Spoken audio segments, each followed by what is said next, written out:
God.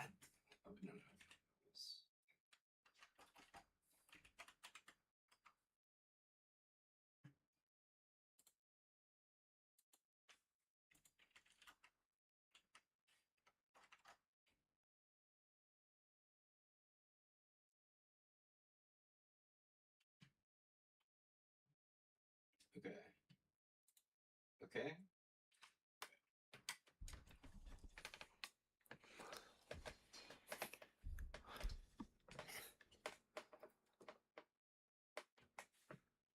Okay. All right.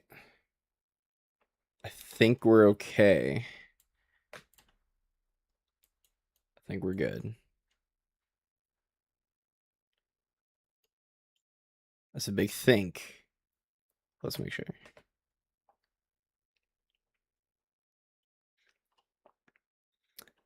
Um.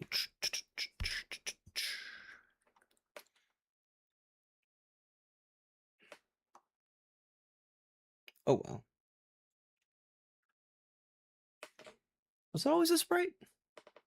I don't know. I'm probably just geeking out, TBH. All right.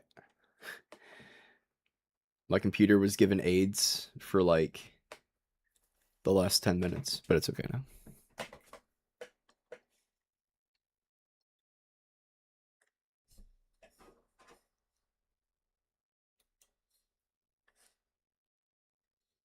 All right, cool.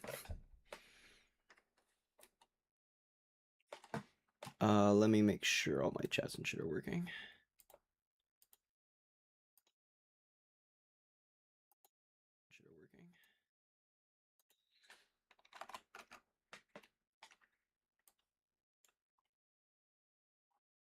Okay, that certainly didn't fucking work. That's annoying.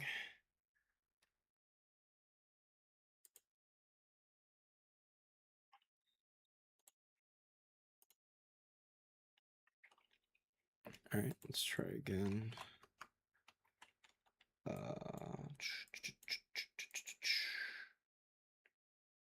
Okay. So that worked.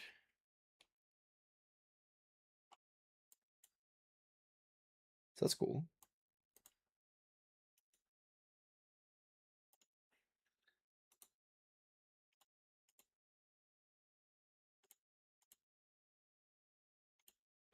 Delete that shit.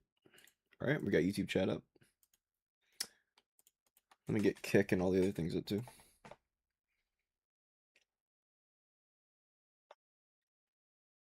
All right. The face when there's no mom.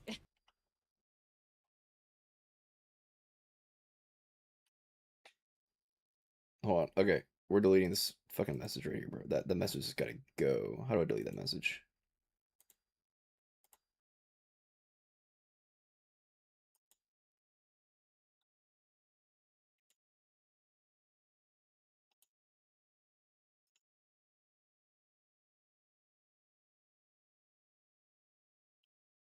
Where's the delete this fucking message button, bro? Can I not do that? How to delete a message on Twitch. That message has got to go. You must be a channel mod. Yeah. Okay, as regular. Yeah, no shit. You can delete a single message by enabling mod icon, bro. Fuck off. The message got to go. So I'm going to show you that right now. Let's head in. So we found ourselves on my Twitch channel. You're going to have your stream chat. To do is go down to this little chat settings.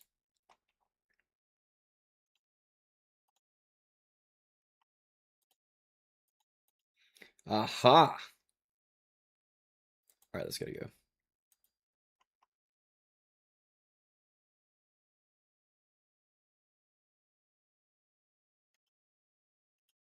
Cool. All right, and let's bring OBS back up.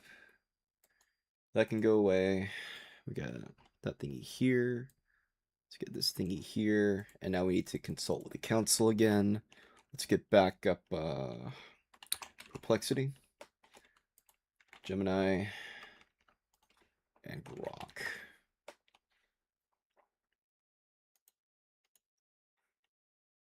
All right.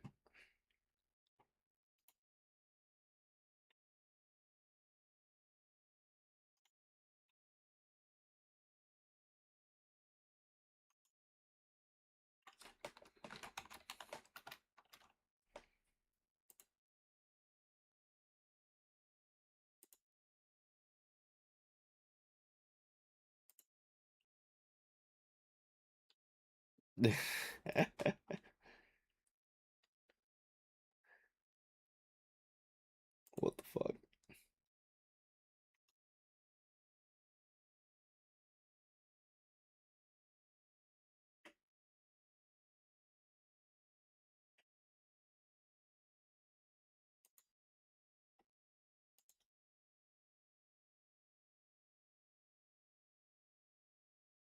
All right.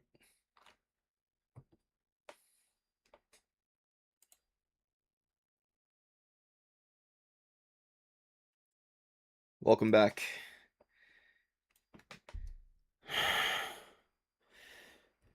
You gave my computer AIDS.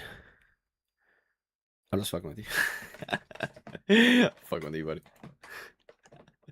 Luckily everything like all this shit's like really good about auto saving, so nothing was lost.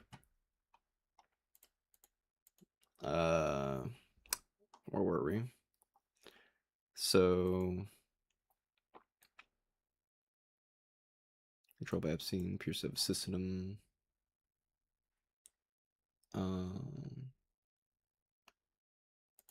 This is the last thing we were at here.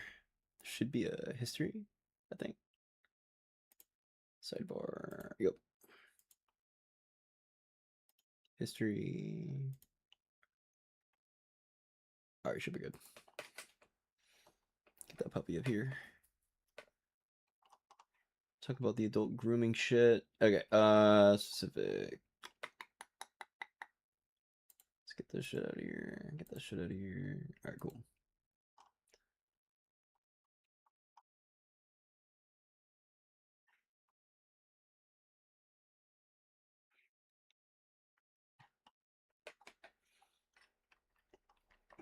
Alright. Now we're gonna do the same thing, but now we're just gonna swap out Nadia for Sarah Kellen. These are the people we're gonna focus on. Also, it's consuming a lot of running space and network as well. Check the console and it was really huge. You already had like 50 tabs. No, that definitely didn't. Dude, I've literally seen people. One, I have a good ass fucking computer. Like that website unquestionably is malicious. I'll make that very clear. That website absolutely is malicious. Second, this the amount of tabs I had open, dude, like I had maybe like a dozen, okay? Like, and my computer's really fucking good. All right. Yeah, I know. Yeah, crash your laptop. Yeah, crash your laptop too. I'm saying that website's fucking malicious, okay? Let's delete it off of my fucking Twitch. I'm not I'm only gonna click on like archival sites and like trusted sites. It was on me. I shouldn't have even clicked it to begin with, but yeah, I forgot that the internet's a scary place. So yeah, now you're good. I'm not mad at you because you know shit happens, and also you also linked some really awesome things earlier, which I seriously appreciate. So I'm not gonna sit here and be like, how fucking you do it? You know, no, I'm just I'm not mad. I'm just happy that everything's okay. So I had to like the only problem is my fucking like stream deck was being weird and wasn't working, and I'm just sitting here like, you know, it was really annoying. You know, I was like, as soon as I couldn't get it up, I was like this is so stinky. like, yeah. Huh? PDF, dude. I'm trying to stop the PDFs, Duncan. Okay, we're trying to stop the PDFs, bro. That's like TikTok for saying pedophile, by the way. I don't know if you know that or not. Yeah, on TikTok, you're like, I think you get like moderated if you say the word pedophile, so everyone says like PDF instead. Kind of like how people don't say rape, they say grape. You do the stupid fucking baby talk. God, I hate TikTok language. It makes me want to kill myself. In a Minecraft, whatever. Like even on live streaming, I kind of have to do it too. Stop the PDFs with the True, bro. True. All right, let's take a look at. Okay, so Sarah Kellen is framed as mixed. She said Epstein groomed and abused her. At the same time, court records describe her as a scheduler and enabler who helped arrange. Oh.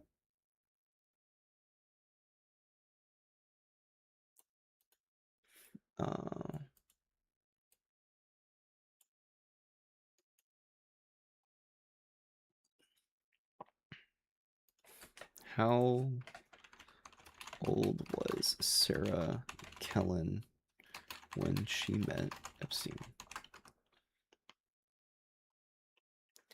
Was stuck at some conservative guy. He was ranting against feminism and randomly dropped he had a restraining order, and it was because the girl who put it was just, yeah, of course. Was 22? Nah. Sorry. Like, when you're 22, nah, you're supposed to know better. Like, how likely was Sarah Kellen actually groomed by Epstein and became a co-conspirator rather than victim turned and became, yeah, victim turned assistant, similar to Nadia Marcinko? And let's address the council.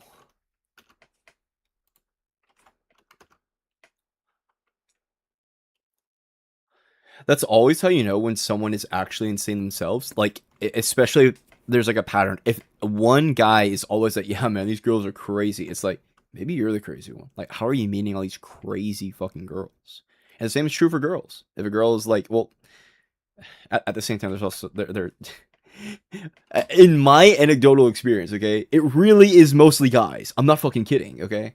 And then a lot of red pill guys will hear me say that and be like, huh, Ethan is white knighting. Even though one, I have a girlfriend, two, I have a body count of about 24 people. So like getting intimacy is not hard if I wanted to. Like it's just, but they're gonna be, yeah. Even though it's fucking stupid.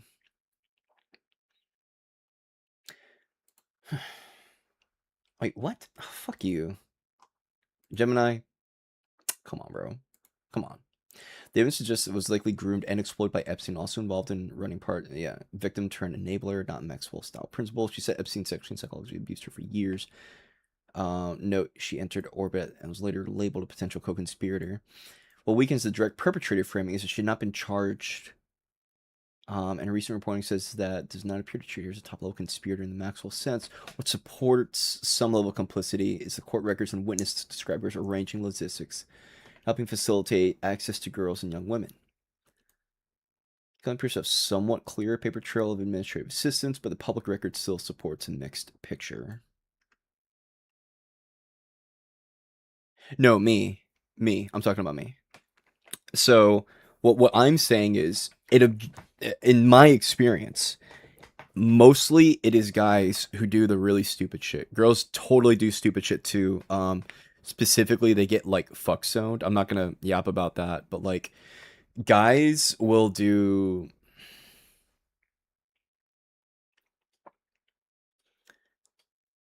They'll be very inconsiderate of the wants of like a woman when he is pursuing her. And by that, I mean he will often try to pressure, like the guy will try to pressure a girl for sex on like a first or second date, because like if you're a guy and you can nail someone on the first date, oh my god, you must be a Chad, right? Because like the whole thing is like, you know, are you the key who can unlock the chest, right? You know, so a lot of guys will try to fuck a girl on the first date, and that's usually not a good. I mean, sometimes you can do it, but like I'll say as a guy, you shouldn't like try to do that. That shouldn't be your goal on a first date, right? But a lot of guys will try to do that anyway, and a girl will be like, not really feeling it, right? And you know, because you're a guy, I mean, you're hot shit if you can do it, so you try a little bit harder because like you really want to do it, and when you're like doing that, she feels pressured, and the girl might like be kind of assertive in how she's like, no, I don't want to do this, right? You know, and it's usually not as like blunt as that, but like tensions will raise a little bit. You can feel it in the atmosphere when it happens. When you know, okay? Because if you're a guy and you tried to, go, I mean, like shit, I'm not gonna lie, yeah, I've tried to have sex with a girl on like a first date before. Did it work? Of course, well, depends on the date, but most of the time, no, right? Um, and then girls will understandably like escalate a little bit to make it very clear. They're like, no, she doesn't want to do that. But then guys will get butt hurt over that because they get rejected and like, oh, this bitch is fucking crazy, bro. Yeah, it's stupid. Yeah, no, they're not. Adults, most adults are really stupid. Girls will do things like go into the fuck zone. The fuck zone is when you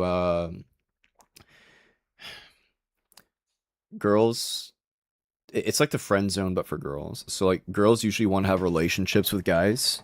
So they will pursue a guy and they're like, "Oh, if we keep having sex, then we'll have a committed relationship." And like the dude is actually just like a player, and everyone knows the story of the girl who's like a victim of like this evil player, right? And some guys will like lead girls on and like manipulate them and kind of like be like, "Yo, yeah, I'm really thinking about like a relationship or something like he'll be like, yeah, you're like really special, and like I've been thinking about like wanting to settle down soon, and he'll like drop these little things, so he'll give her hope of like, oh my god, he's gonna pick me, right? And then he never does, and he just keeps using her for sex. Yeah, dating it's fairly complicated, but once you know the game, then you should date. You should date. I think dating is a critical part of human life. It is complicated, yeah. It's complicated, but then you get good at it, right? And the one of um the key indicators of success is failure, because you're never gonna get stuff right on the first try, you know. And dating is no different. So you should pursue it.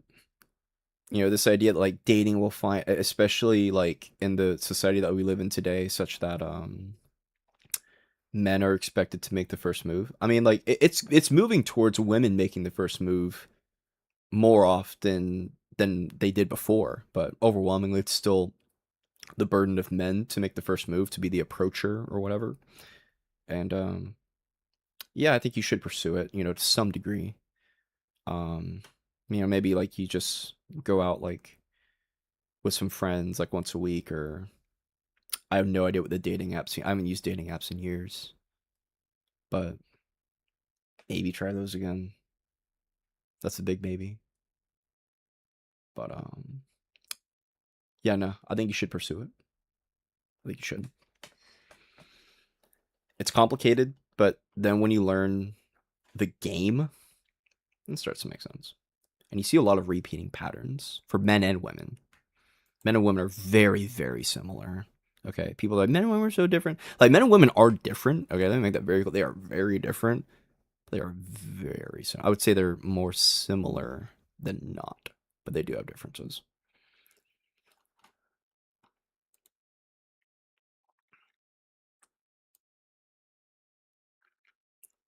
Hmm.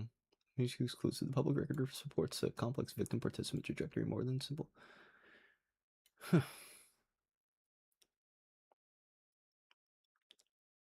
I'm not perched about it. It's fine, and I can't really between two. Sure. Nadia, but differs in details of age, duration of operational role, and volume.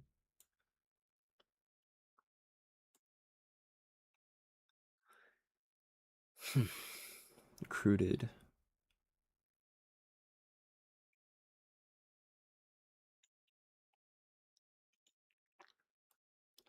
Modeling opportunity. Isolated after a young. Ooh, emphasize female submission, then subjected to sexual demands as a condition for the job and pay. She stated Epstein only began paying her $25 a year for near constant availability after she submitted to sexual abuse. Is that grooming? I don't know. A judge at her sentencing referred to her as a knowing participant. Some survivors have accused her of recruiting or grooming. I'm gonna list her as a co-conspirator. I think that, like, that the 18-year-old girl, I was like, yeah, this feels like grooming. This girl, I think she should have known better. She was like 21 or 22.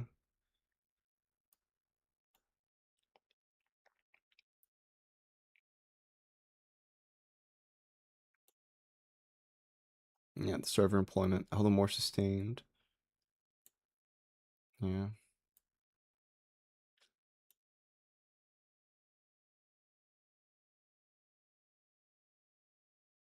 Yeah, Instagram is really good for building following.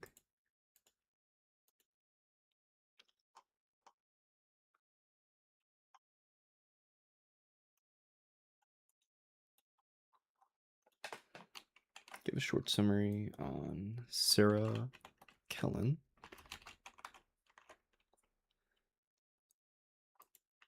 Facts on it.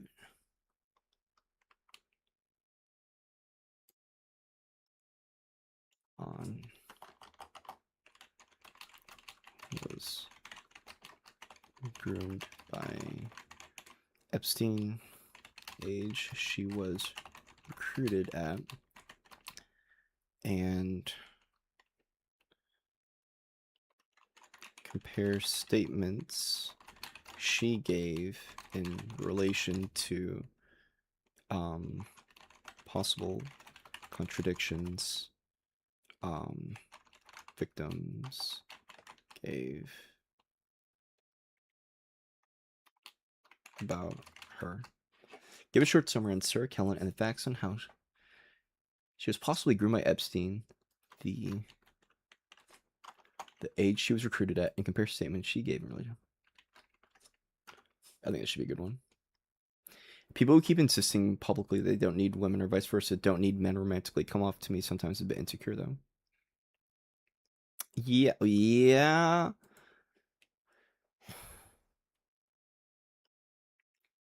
have to look at the context behind why they're saying it. I think a lot of times when a lot of men do say it, it kind of does sound like it comes from a place of insecurity. Well, I mean, it depends. It depends on the context, you know. So like maybe if like a girl or even a guy comes out of like an abusive relationship and they're like, you know what, no, fuck this shit. I don't need a partner, right? Because like, you know, I know people who have been like in abusive relationships and then they come out of it and they're like, fuck this. I just want to be by myself. Because one of the nicest things when you are by yourself is that like you can't get fucked over by someone, right? I would say between being by yourself or being with someone, I would say that being with someone is better because, you know, it's a fact of human nature that humans who cooperate successfully together flourish better. Like that's just a fact. But that it's presupposing that they also cooperate in efficient manners, and that can be hard to do, you know, finding the right person for that. So it's a difficult period in your life. Becomes personal assistant, traveling companion.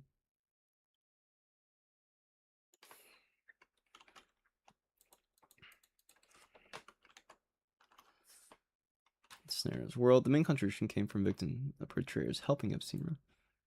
Courting travel. By contrast,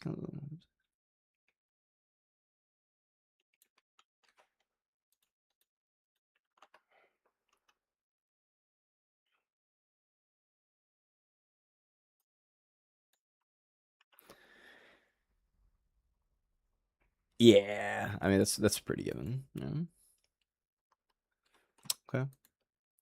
So Adriana Ross. All right, let's get the same thing for Adriana Ross.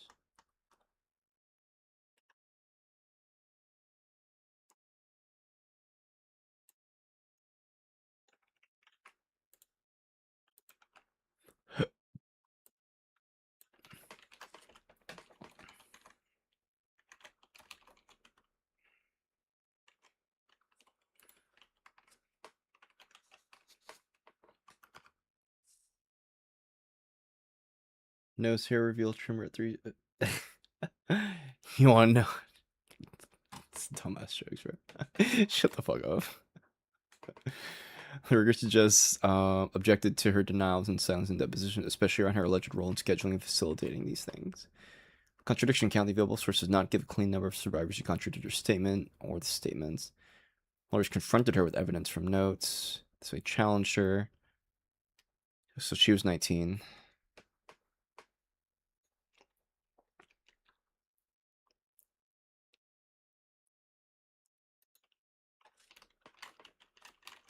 Most likely groomed by... I mean, she's meeting him at 19. She was almost certainly groomed. Epstein, similar to Nadia Marcinko.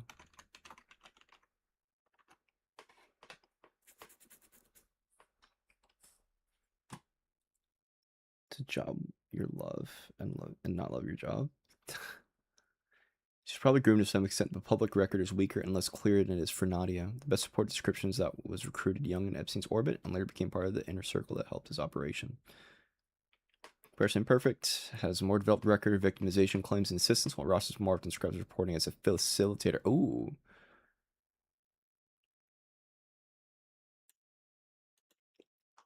Okay. Let's take a look at this. Consult the council.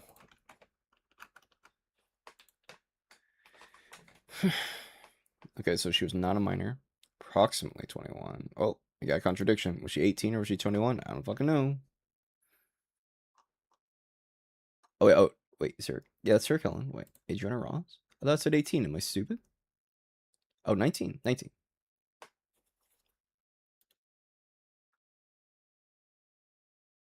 Jeez Louise, 200 fucking K? Holy shit. Okay, but either way, she is an adult. Yo. Ooh. Okay.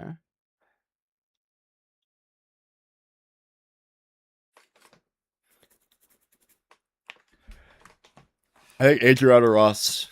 This girl sounds more like a co-conspirator. Like,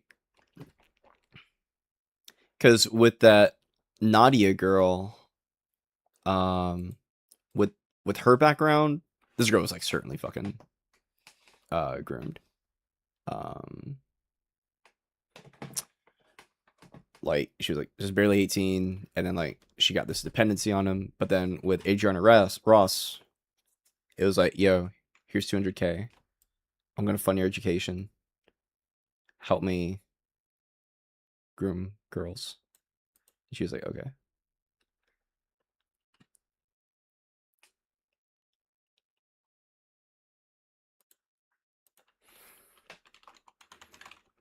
Double check.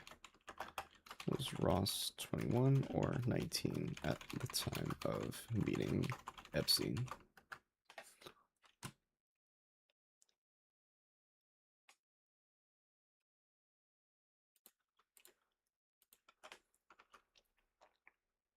Yeah, I've got him listed. I think he's dead now, but still.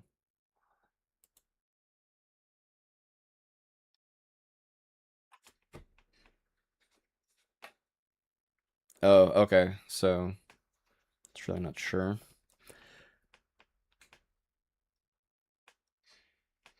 Later timeline. Other profiles and summaries list her initial engagement happening around 21. She was living in Florida.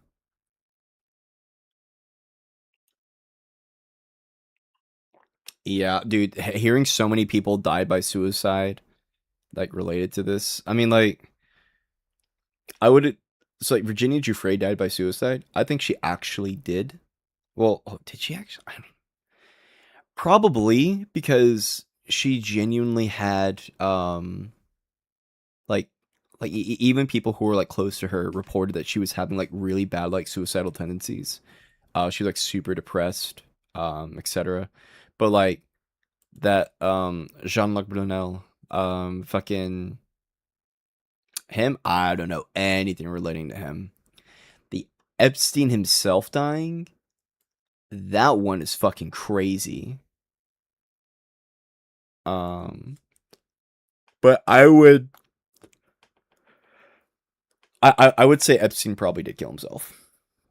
I think Epstein most likely did kill himself. I do think that.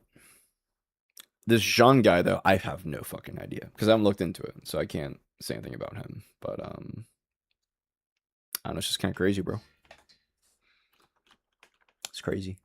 I'm tired of seeing that shit. I'm tired of saying that shit, but wait, what? That said that people did accept her. The fuck, Grok.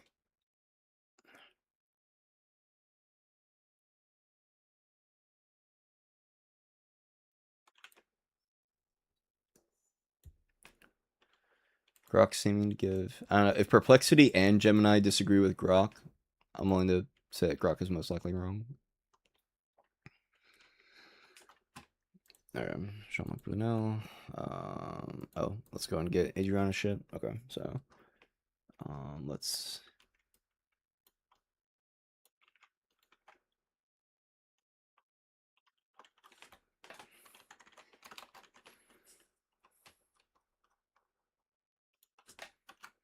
Go.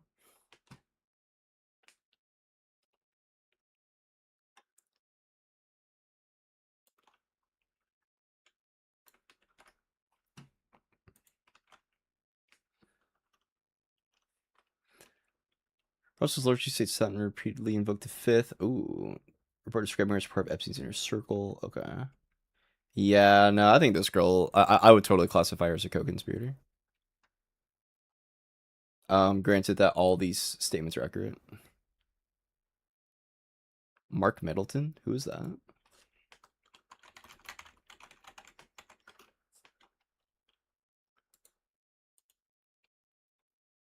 Dude, I swear to God, if he killed himself too. He's found dead. Dude, no way. What? Huh? With a shotgun wound to his chest? Hanging from a tree? Bro, what?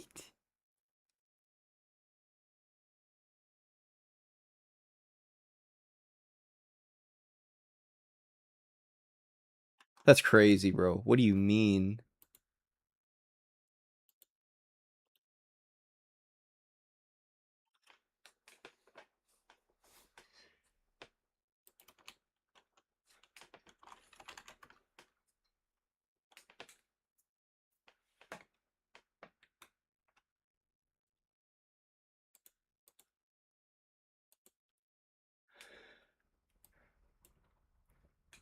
He facilitated to the White House and flew with him during his time. An alleged suicide? Glad has that.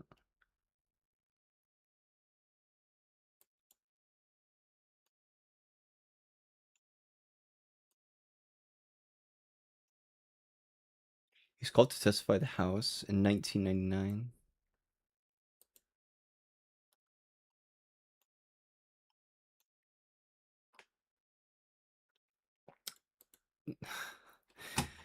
It's crazy, bro. I don't know what to say.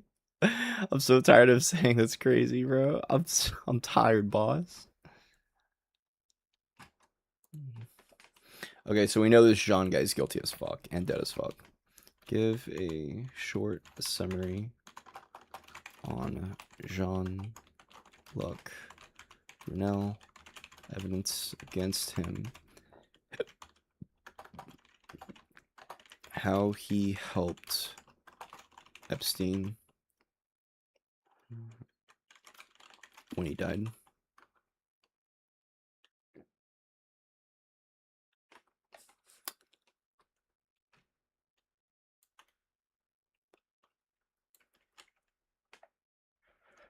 Her young girls for Epstein helped arrange access to him, was investigated in French for rape sections on trafficking. U.S. French report also noted that he was willing at one point to cooperate with prosecutors before the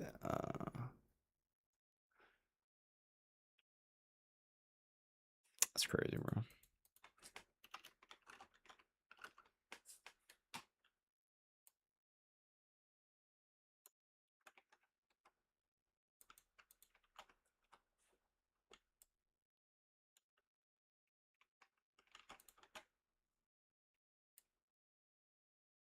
on Sultan Ahmed bin Sulayam. Sulayam.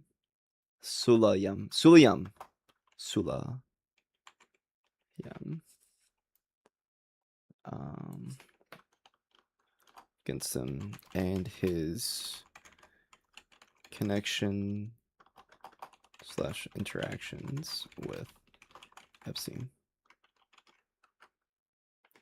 You know, that's possible. It's logically possible. No, unironically, Phil Bros will say some shit like that. Like, the thing with like Phil Bros is they'll like go into the jargon jungle. They'll always say some stuff like, "Is it possible?"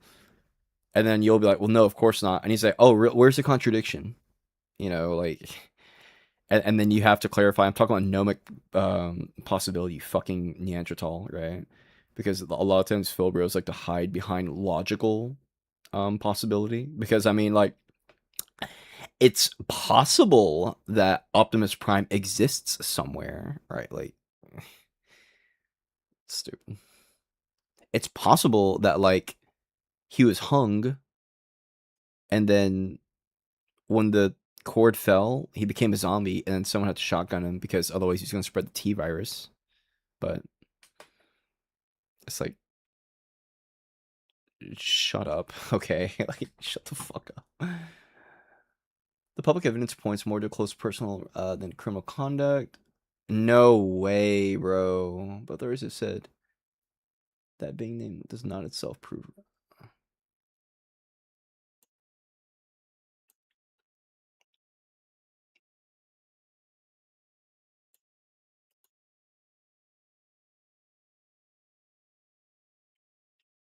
Ended up in charged.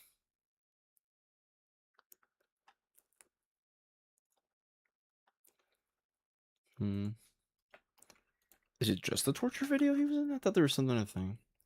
What's his name covered up to?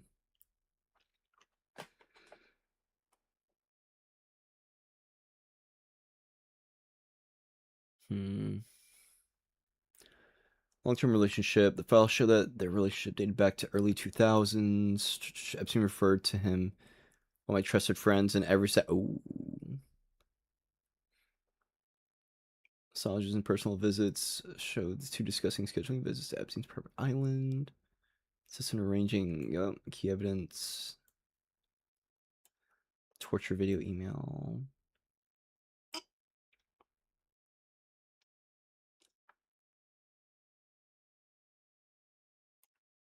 Oh, was that it? Maybe that video or that article you linked me earlier, maybe that was the thing he was talking about. I thought he was like in it, but it looks like it's someone else, some other royal family member. He apparently hung himself, then used a shotgun to shoot himself in the chest, which, yeah. It makes no sense.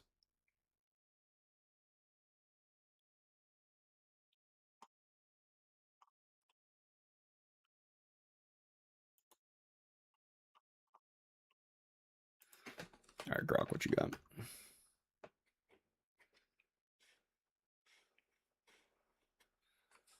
Let me check these other things here.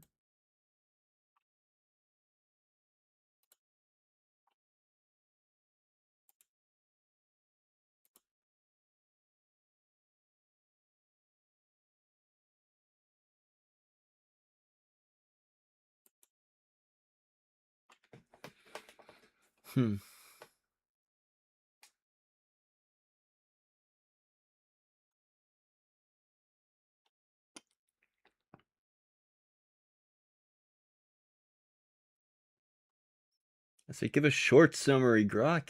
What is this? Public record consists almost entirely of extensive ongoing correspondence related business ties, no criminal charges. Among previously redacted names, the email contains crude and explicit content that continued long after.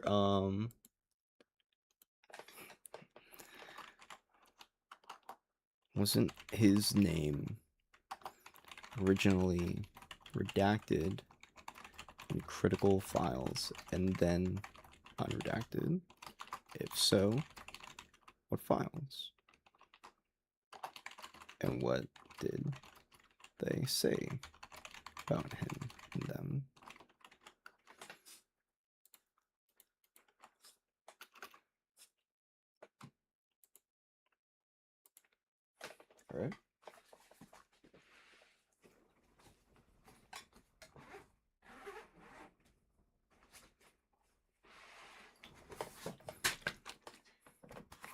Yes, he did.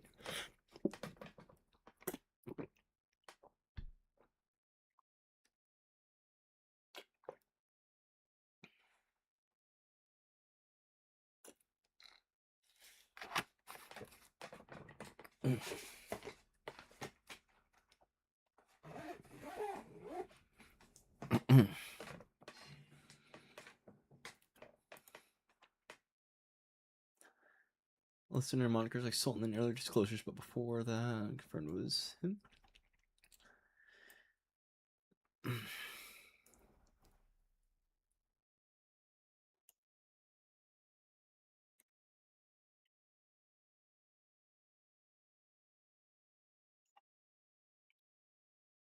Pressing 1,000. Twitter video email. Yup.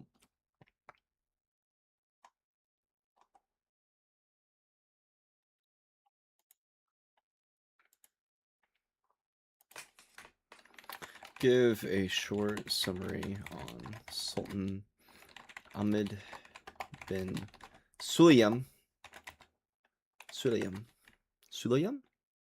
Yeah, Sulayem.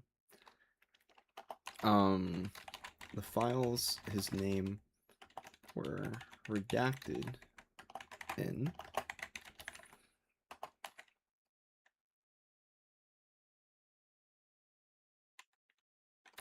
what was the unredaction of those files and what was in them. That should be fine.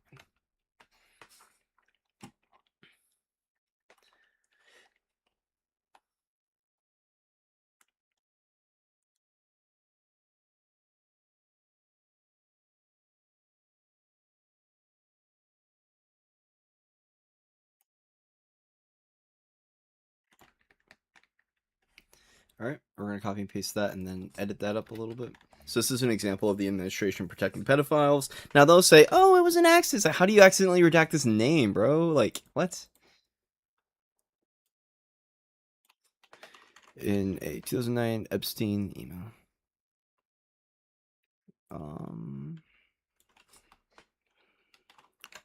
So the is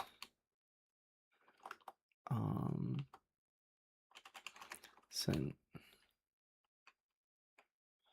Liam sent a 2009 Epstein email about a supposed torture video plus additional email exchange. Wait, did he?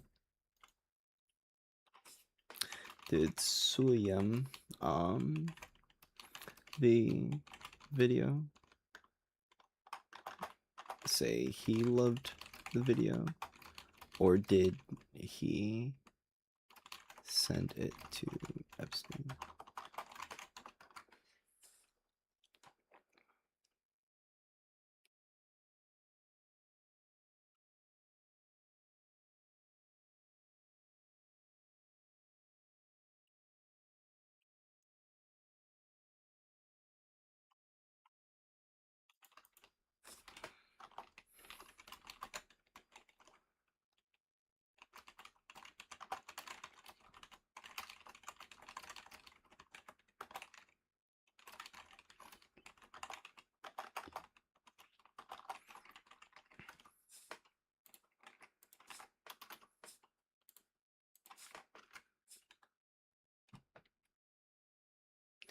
Epstein's former business found dead. Ayo?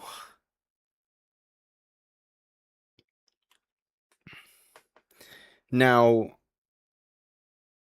connected to Epstein's circle that way, so is that the police?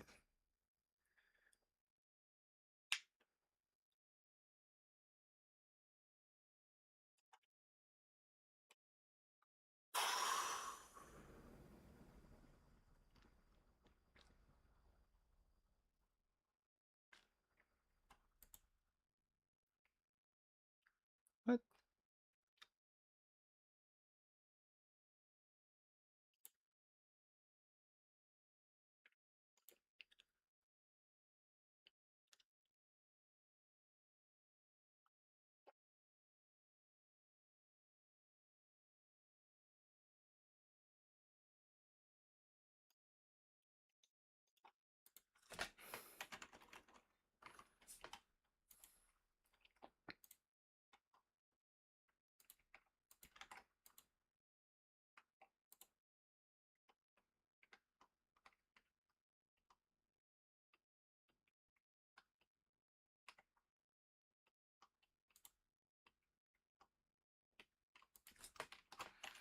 is the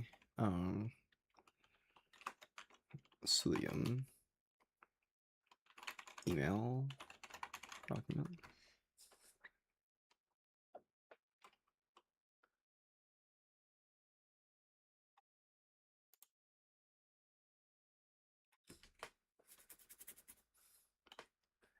Give me the number. Give me the number. Give me the number. Give me the number. Here it is. I think. That's it.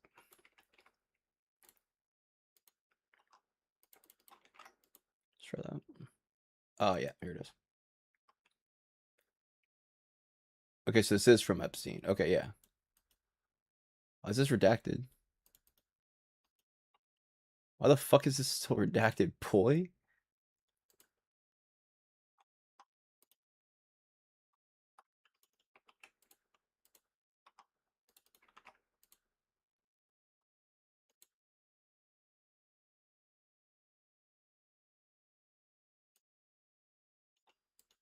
What?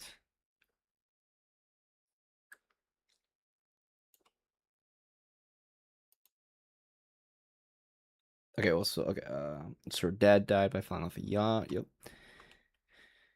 No, the thing is, though, like, okay, I'll make it clear. Yeah, they're, like, all these people just, like, seemingly dying is like, whoa. Something seems up here.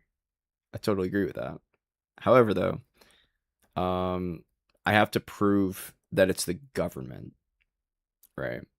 Like, that's the thing, because like, obviously, I think anyone would agree, like, yeah, there's something fishy going on. Like, yeah, of course. But my goal is to eradicate this government and then install people who will actually do something about this fishy shit going on. So while these people dying is weird as fuck and needs to be investigated, that's out of my prerogative, right? That's out of my scope. My scope is to point to the contents of the Epstein files, so like the 302 files, to point to the victim testimonies, to look at the possible co-conspirators, right? It's look at these people and determine who is being protected by this administration. And now we've got like a good list of people who are definitely seeming to be co-conspirators. And how they are being protected. I mean, Ghislaine Maxwell is a super easy example of one. It's like, oh, yeah, they prosecute. Yeah, they put her in a nice padded jail cell with a puppy. Like, fuck you. Yeah. It's going to be so hard, though, because I know this administration is going to try to cover up their tracks. To what degree? I don't know, but it's going to be hard. And the truth is, I really don't think there's going to be justice because of this administration. What a fucking tragedy. And from that, I'm going to make sure that no Republican ever gets elected ever fucking again in federal, in the presidency. I'll make sure another Charlie Kirk never fucking happens. Because Charlie Kirk is the reason for this shit. I make this very clear. Like, I don't think Trump would have been elected again if it wasn't for groups like Turning Point. Now this shit's going to burn to the ground, rhetorically.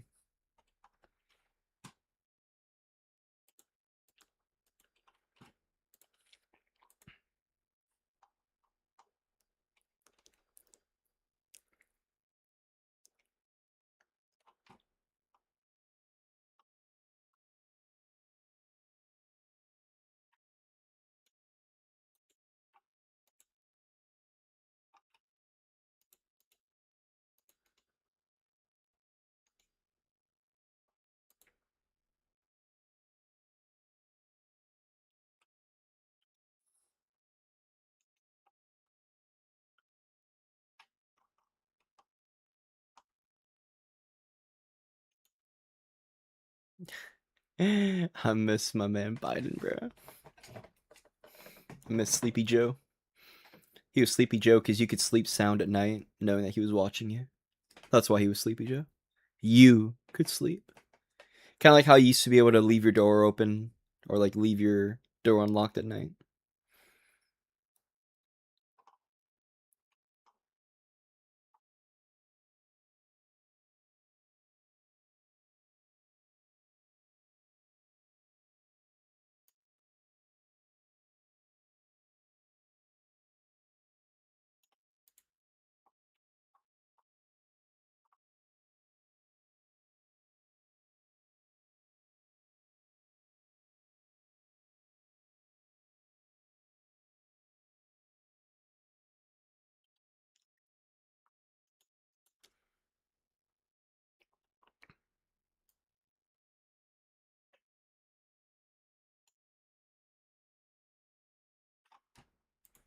Hmm.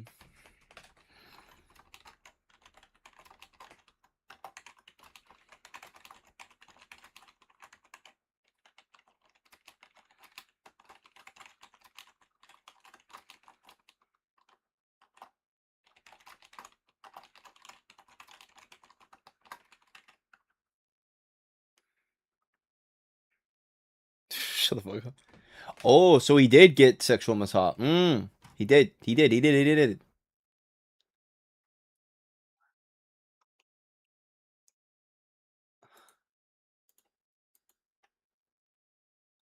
Hold on.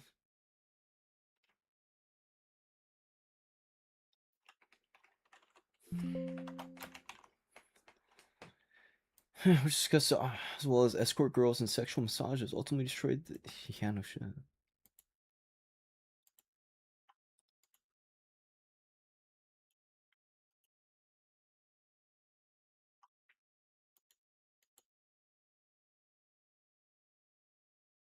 True. Trump is unironically like 80% of the time in the fucking Oval Office, like that's like unironically this stupid orange fuck, bro. God. Okay.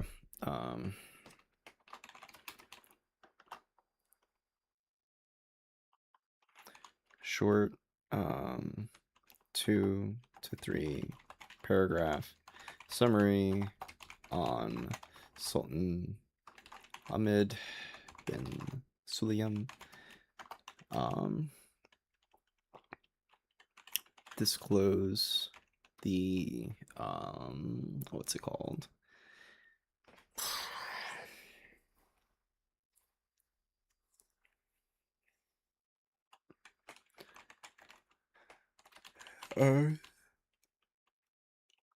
The torture video document sexual massages he seems to have discussed. Uncle Joe edit. Okay, fine, I'll take a look at that one.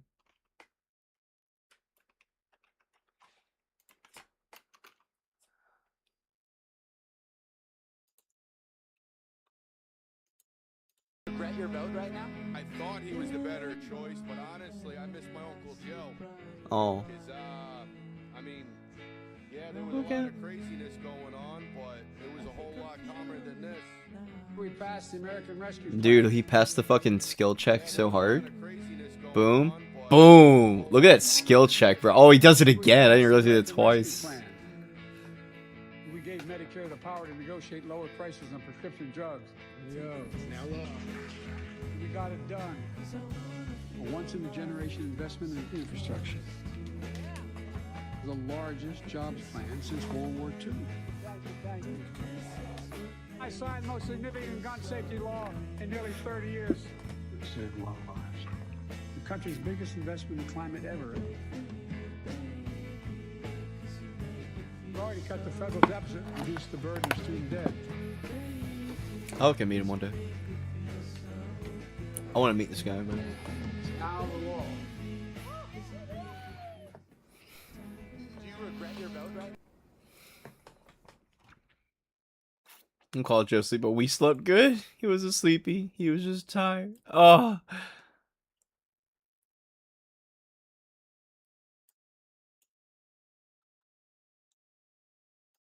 Oh. He really did. Boring politics equals steady economy. True. No, he didn't. He also didn't have the votes. Oh, Joe. Dude, I wanted to cry when I found out that he was diagnosed with colon cancer. The good news is that I don't think that it's gonna have such a significant impact on him that like his life will like be cut short, because at some point I can't remember what age they stopped screening for colon cancer, but like at some point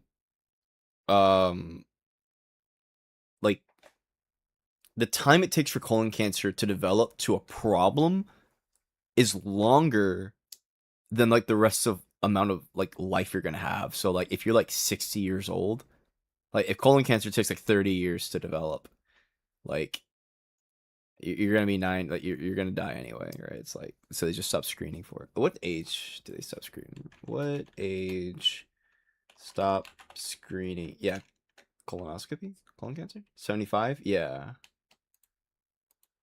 that's 75. So I think Joe Biden, what age was Biden diagnosed cancer? 75. Yeah, 82. So I don't even know why the fuck he got screened for it anyway, but you know, I think I don't think it's gonna make his life any shorter. I hope not.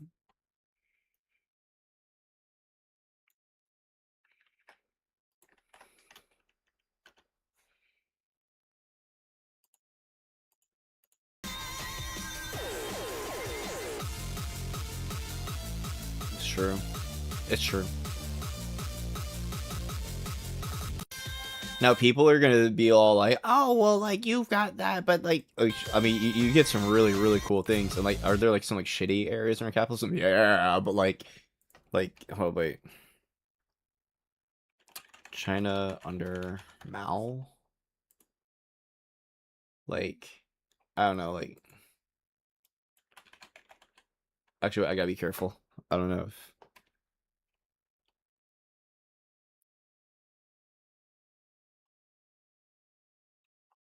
maybe if I type in like poverty under Mao.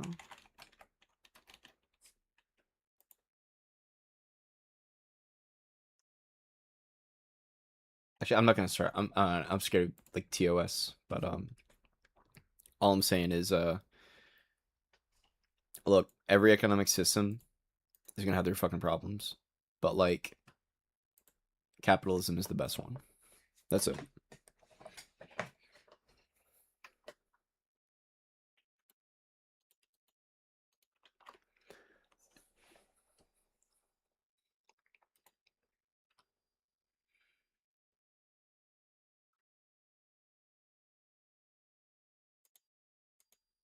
I give a short 2 to 3 paragraphs from now. The contents or sexual have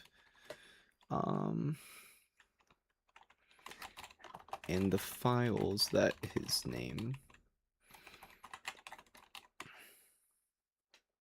was improperly redacted, and should be good.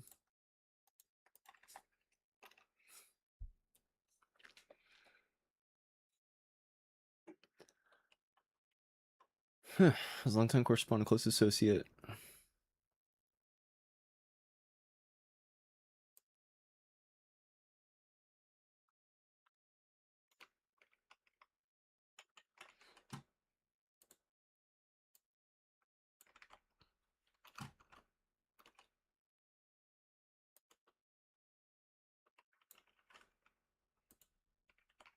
Main torture video document was a 2009 email. It said, "Where are you?" I love the torture video with the recipient later identified as Cilium. Unredacted material. Other released emails reportedly show discussions. Sexual massages. One email. One is massage in Newark, and another describing arrangements to improve. Yikes. As for redactions, lawmaker said his name. As for redaction.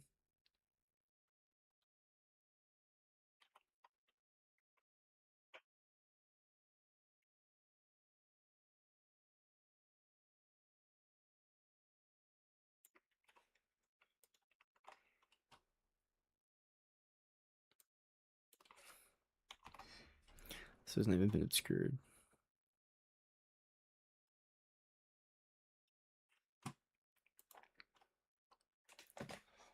Okay. So we got these. Oh. Time for Les Wexner. This guy's, I'm pretty sure this guy's like straight up fucking evil, bro.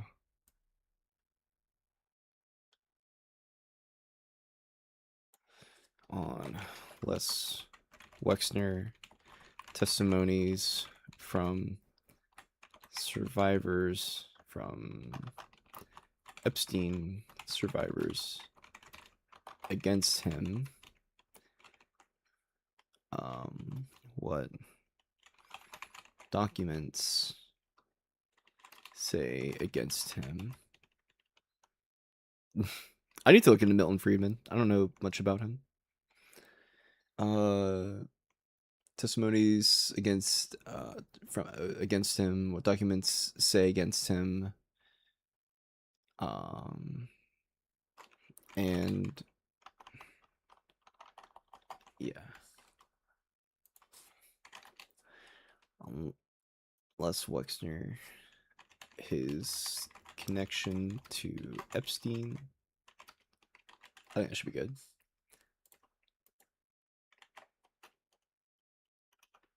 Yikes. Gemini is on hardcore lockdown. Most important early financial patron, managed his money for years.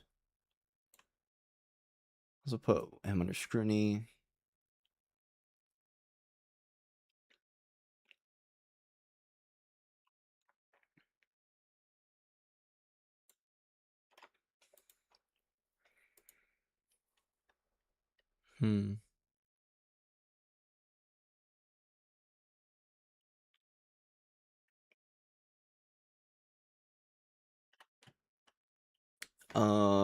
Nah, I want to lock in on this. I really want to try to finish this, the Epstein file contents today. Or at least get most of it done today. I'll look at a few edits. A society that aims for equality before liberty will end up with neither equality nor liberty.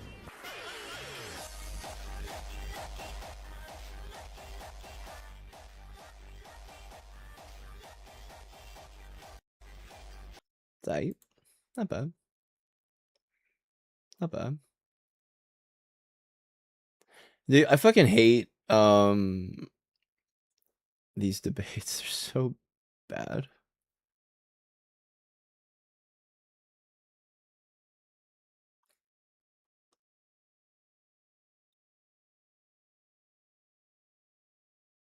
$422.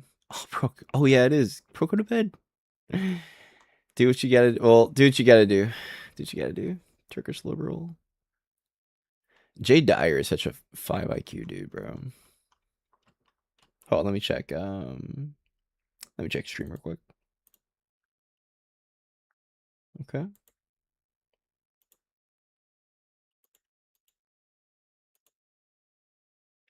Alright.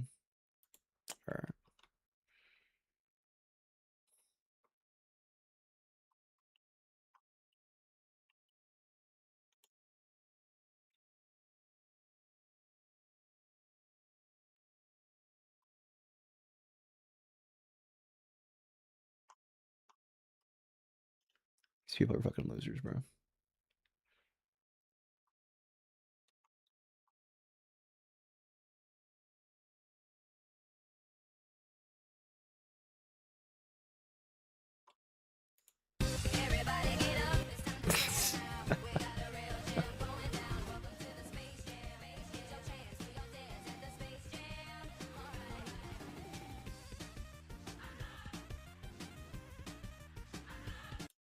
Oh wait. Oh, they debate on the problem of evil. About the POE man.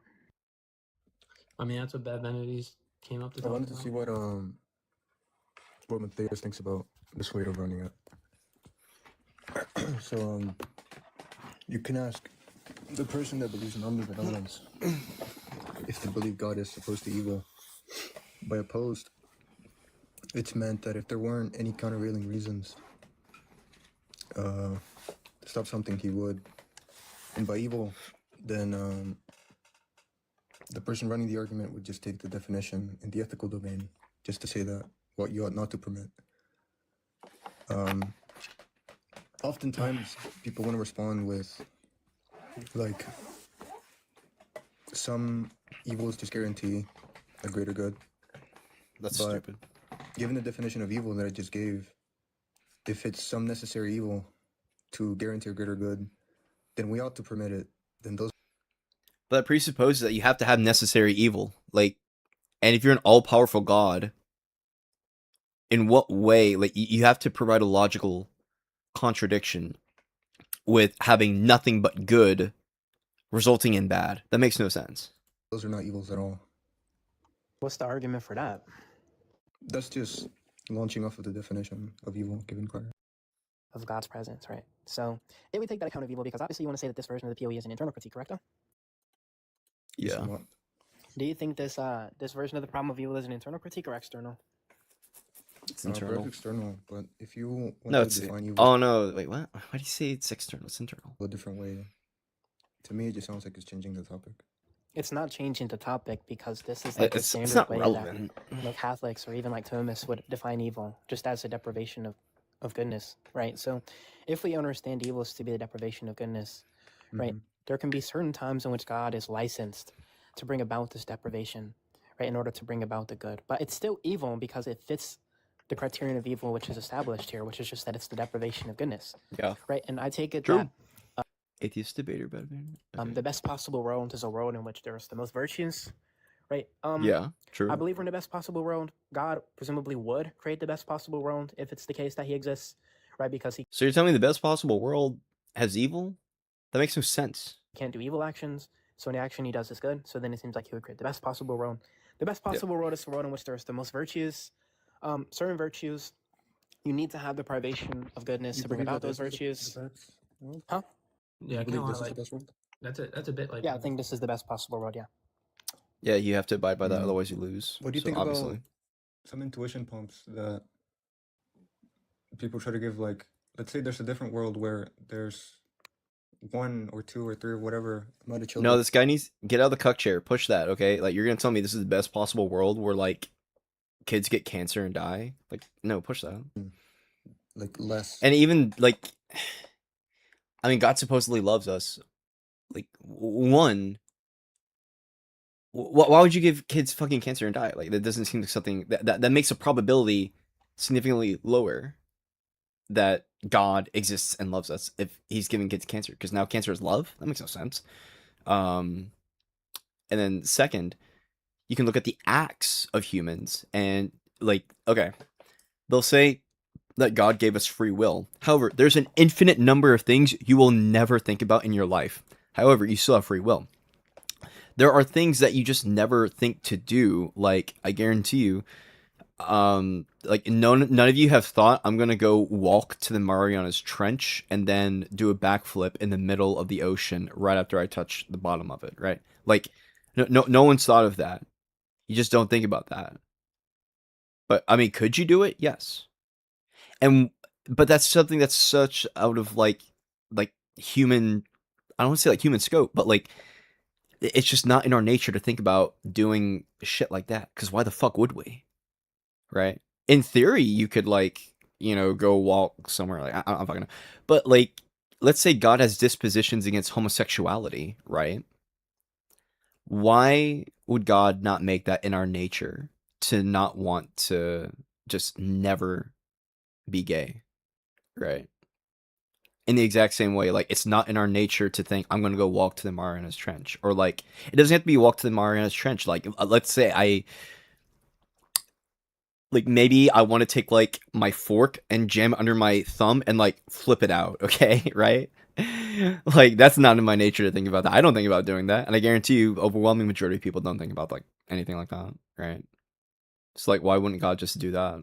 Have it in our nature where like it's just something that we don't even consider, because there's infinite numbers of things that we don't consider, but we still supposedly have free will, right? We have a nature of things that we think about. We can potentially think about anything, maybe, but like the idea that like, oh, because free will means gay people and evil, like it just makes no sense. They get great. Oh, and also God strives for contradiction. So we have to remember, God wants to give us free will, but also wants to have no evil, because God, or like wants to have no sin. God wants to have a world of no sin because God actively has dispositions against sin. However, God also wants to give us free will, and these are mutually exclusive. You cannot have both under their own fucking doctrine, which means God literally wants to make a square rectangle. God wants contradiction. That makes no sense. So that means God is not perfect. Like if a perfect being wants contradiction, that's stupid. Yeah, Don't I you think think that those would be Evil is necessary in order for there to be good. Yeah, that's stupid.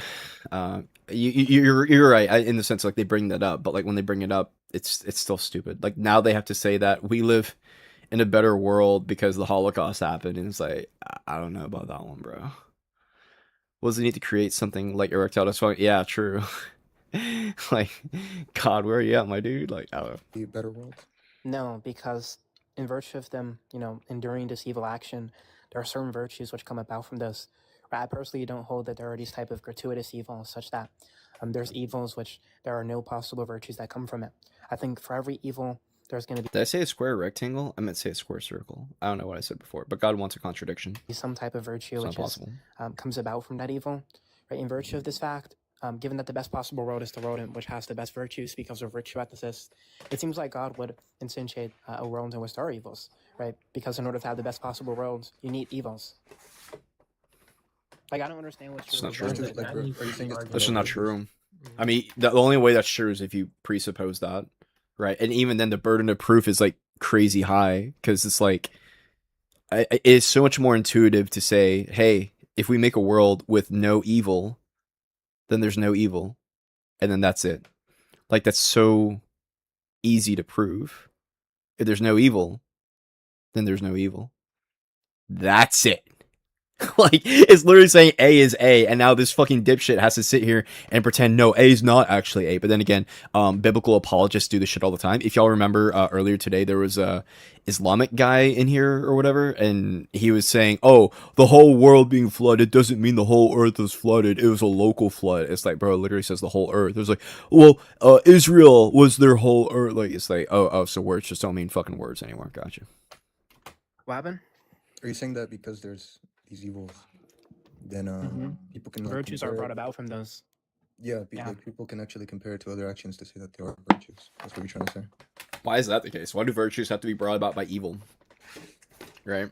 So, like, you could even have the case where, like, I don't know, maybe the only bad things are, like, maybe some animals that try to attack us or something. Like, I actually, no, I wouldn't even grant that either. Just, why does good have to only come, why do virtues have to come from evil? No, I'm saying that for any evil action, there's going to be a virtue that's brought about from that action. Yeah, by definition, because humans have dispositions against what they see as evil, so they have to do some virtuous thing against that evil because they have a disposition. If you have a disposition against something, you have to do something about it. But God clearly doesn't have dispositions against evil because he's not doing anything about it because it exists. So either A, God is okay with everything that's happening, which is what this guy's arguing, or B, God is not okay with what's happening, but is now all powerful because we have dispositions against things that we see as evil. We do things about these, and that's why we bring about virtues, right? So, like for example, bravery. Bravery is a virtue that we have because when scary shit happens, okay, scary bad things happen where there's danger or there's some risk involved, you need the virtue of bravery to confront that risk. Okay, so that's what that's what I believe he's talking about when he says that virtues come from evils. Okay, now and then bravery, that's how we confront risky, scary, dangerous things. Bravery.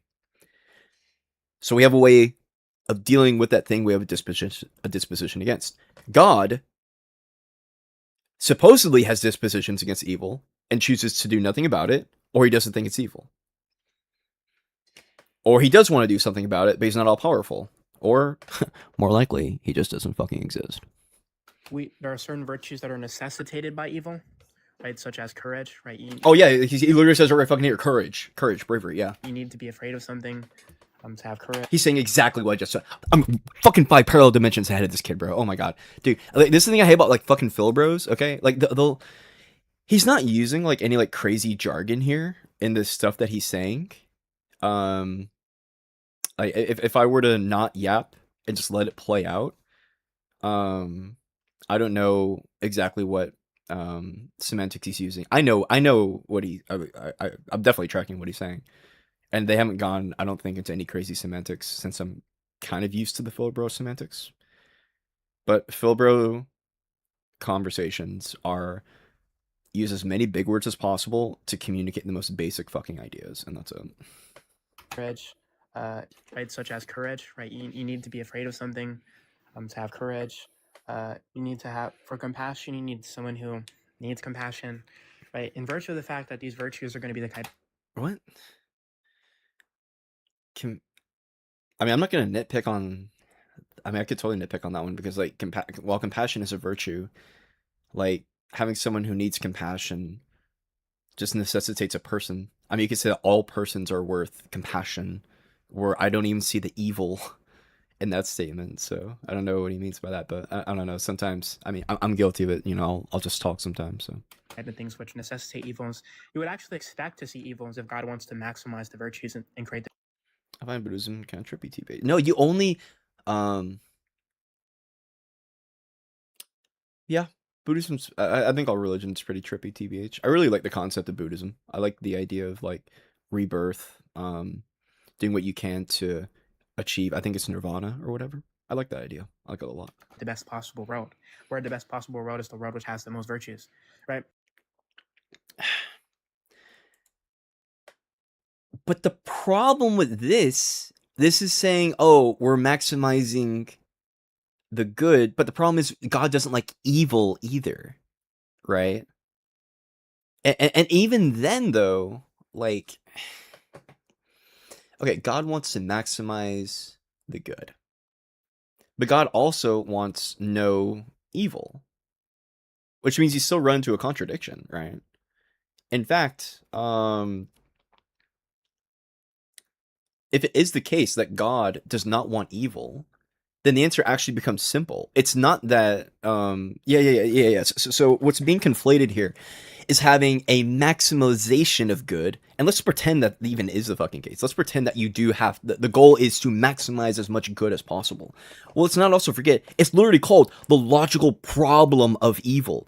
God does not want any evil. So the answer is that evil should be zero, and if God wants to maximize what is good, then that just necessitates having the maximum amount of good with relation to a zero level of evil, right? So if this is like zero evil, right? And this is maximum good with zero evil, okay? Then we would expect the world to look like this. Now, if you're saying God only wants the maximum good, then let's pretend like, we add some evil and then the good goes up. Okay, that makes sense. But it's not the problem of maximizing good or some shit. It's the problem of evil. We would expect a world with zero fucking evil. So, this isn't even addressing the logical problem of evil at all. He's just saying that God wants to maximize what is good. This doesn't address it. This fails completely. Oh, I got a message on Discord. Do you want to set up some tech stuff for your server? Oh. Well, let me see. Lamau. 1 second.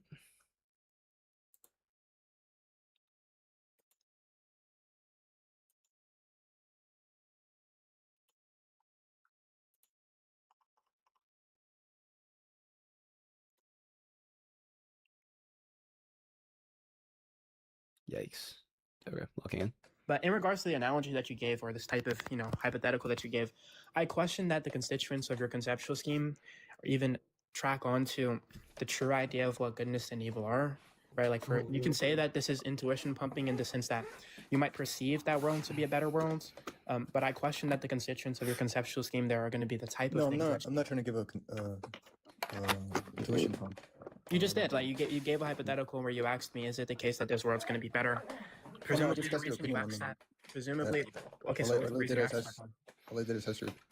The logical problem of evil also doesn't necessitate that you. I mean, I kind of addressed this earlier, but like, it's not saying that you have to have the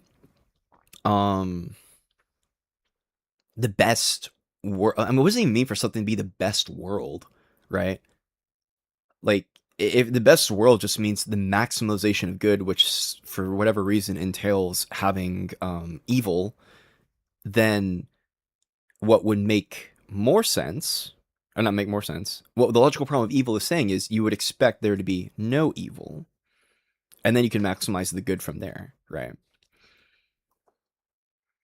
opinion on. I was just curious. It has So- nothing to do with the argument I presented prior. Wait, so Oh. you just asked that question for no reason, just to get my opinion? Yeah, just curiosity. Okay, but even then, like, it just seems like the question there is going to be a malformed question if the constituents of your conceptual scheme aren't not Like, I would so much like, and even then, like the idea that like, oh, so it is the case that bravery comes out of, you know, bad, scary situations. But I would so much rather live in a world where you don't need to be a brave. Okay? Is bravery a virtue? Yeah, of course, right? But like, it's way better if you never have to take that risk. Like, why would you want to have to take the risk and like potentially like lose your life or something of value to yourself? Like, that's just dumb. Taking risk, especially when it's unnecessary, because in a hypothetical world, exists a world where you don't have to take any risk. So like, I would so much rather take that world than the world where I have to be brave and potentially risk something. That's stupid. able to account for the types of goods and evils in the world. So what I need you to do is give some justification that when you talk about evil, Unironically, this argument is kind of being like, yo, imagine if I locked you in my basement, okay? I've locked you in my basement. You now, okay, are trapped. But hey, don't worry. I just got this key. I unlocked it, and now you're out. You're free now, buddy. Aren't I so good? That's a virtue, you know. I let you out. Dude, oh, it's literally like saying, hey, I'm the one who burnt down your house, but I'm also the one who called the fire department, right? To get the fire put out. Like, are you supposed to thank me now? Fuck you. No, of course not. The only reason bravery is necessitated is because of the evil thing. It's stupid, bro. I find interesting. Buy into esotericism. I'm 5 IQ. What does that mean? Define esotericism. Hidden knowledge, inner teaching. They're meant to be understood by a small select group of you. Yeah. And when you ask me these type of questions, you're able to account for these type of things in the sense that you have an adequate justification for your conceptual scheme. You said what? Sorry, the last part. Yeah, in the sense that you have an adequate justification for your conceptual scheme, sir. Right, because the acceptability conditions for a conceptual scheme are only, you can only accept things being embedded in your scheme if you have the feasible reasons for conferring those things upon your scheme, right? Because when you embed something, that's some type of normative status which is conferred on the schemes, sir. But even in regards to this type of, object level critique, I gave you some object level critique, and I gave you a meta level. Do you have a response to either one? You said what? Sorry. The guy has no idea. Yeah, I gave you an object level critique and a meta level critique. Do you have a response to either one? Because the virtue ethics talk is just the standard greater good theodicy. Yeah, that's just saying, hey, I burned your house, and I also called the fire department. You should thank me now, which obviously no one would ever actually do. That's stupid. So. Well, the thing that I was talking about was more focused on. Would you disagree with the ethical definitions, such as like? Yeah, I disagree that evils are the type of things which ceteris paribus you ought not do. I don't agree with that definition. I take the Thomistic definition, which is just that evil is the deprivation of goodness, sir. To me, it just sounds like it's changing the topic to maybe. It's not changing the topic. It's not. This guy's no not idea how to changing debate. the topic because this is the standard definition of evil, and that's been used for coming up on a couple hundred years now. Right, like if you just read Aquinas, you would understand that, and you read the Scholastics, you would understand the Scholastics, they take this type of definition. Yeah, not only that, right? But it seems like if you're going to do this type of critique, you need to appeal to the theistic paradigm in the sense because if I don't accept your type of normative framework or the type of framework where you take evils to be certain things, then it seems like the critique there is going to be one which is malformed. Right, because you're kind of shadow boxing in the sense that you're not actually attacking. Well, the thing is, theistic being focused on it would be in the ethical domain, or how it's used in the ethics. Yeah, I know. In the ethical domain, we have certain paradigmatic background. Yeah, I just explained that because the theistic position has certain paradigmatic background commitments which are needed, right? Which is just that evil is the deprivation of good. It's not going to be the type of thing which ceteris paribus you ought not do. Right? I don't hold that. So, if you're going to do this type of critique on theism, You need to accept the background commitments for theism, unless you're doing an external critique, in which case you would have to justify the denial of virtue ethics. Can you do that? You said it would have to be. Dude, virtue ethics are only good because they require the vices, bro. Like, so you're putting the cart behind the fucking horse, bro. Deny the denial of virtue. Or put the cart in front. Put the cart in front of the horse. Yeah, put the cart in front of the horse. Put the cart in front of the horse. Before the horse. Okay, it's put the cart before the horse. Virtue ethics. Yeah, justify the denial of virtue ethics. Yeah. I'm Like, do you saying think have to that do if we accept the I mean, it theistic can- background commitments, so I have a question. Do you think if we accept the theistic background commitments, it's the case that the argument doesn't go through in virtue of the argument I gave? You're gonna have to repeat the last part slower. What did you say? You're gonna have to repeat the last part slower. Yeah, do you think if we accept the theistic background commitments that I gave in regards to the moral domain, do you think that your critique fails? Well, no, not really, because it's being focused Okay, on. so is the what way exactly that- do you deny? Hold on. The way the argument that's being focused on, it would be under the definitions of the ethical domain. If you're trying to bring up some different definition, that's not providing the argument. That's just changing the topic. Like Listen, sir, I think you're kind of like out of your league here, so I'm gonna head out. But True. Yeah. That was so fucking dog shit. Oh, let me get this out of here. Oh, well, let's talk about the problem of evil. Yeah. The POE, well, specifically the LPOE, because remember, there's the EPOE, which is the evidential problem of evil, and then there's the LPOE, which is the logical problem of evil. The EPOE just says it's most likely the case with the way things are. There's probably not a God, and you can look at things like animal suffering, kids getting cancer, all these things. And there's the logical problem, which is like a deductive argument that says, no, God cannot, or at least not an all-powerful, all-loving, all-knowing God, like literally cannot be the case. And that objectively is true.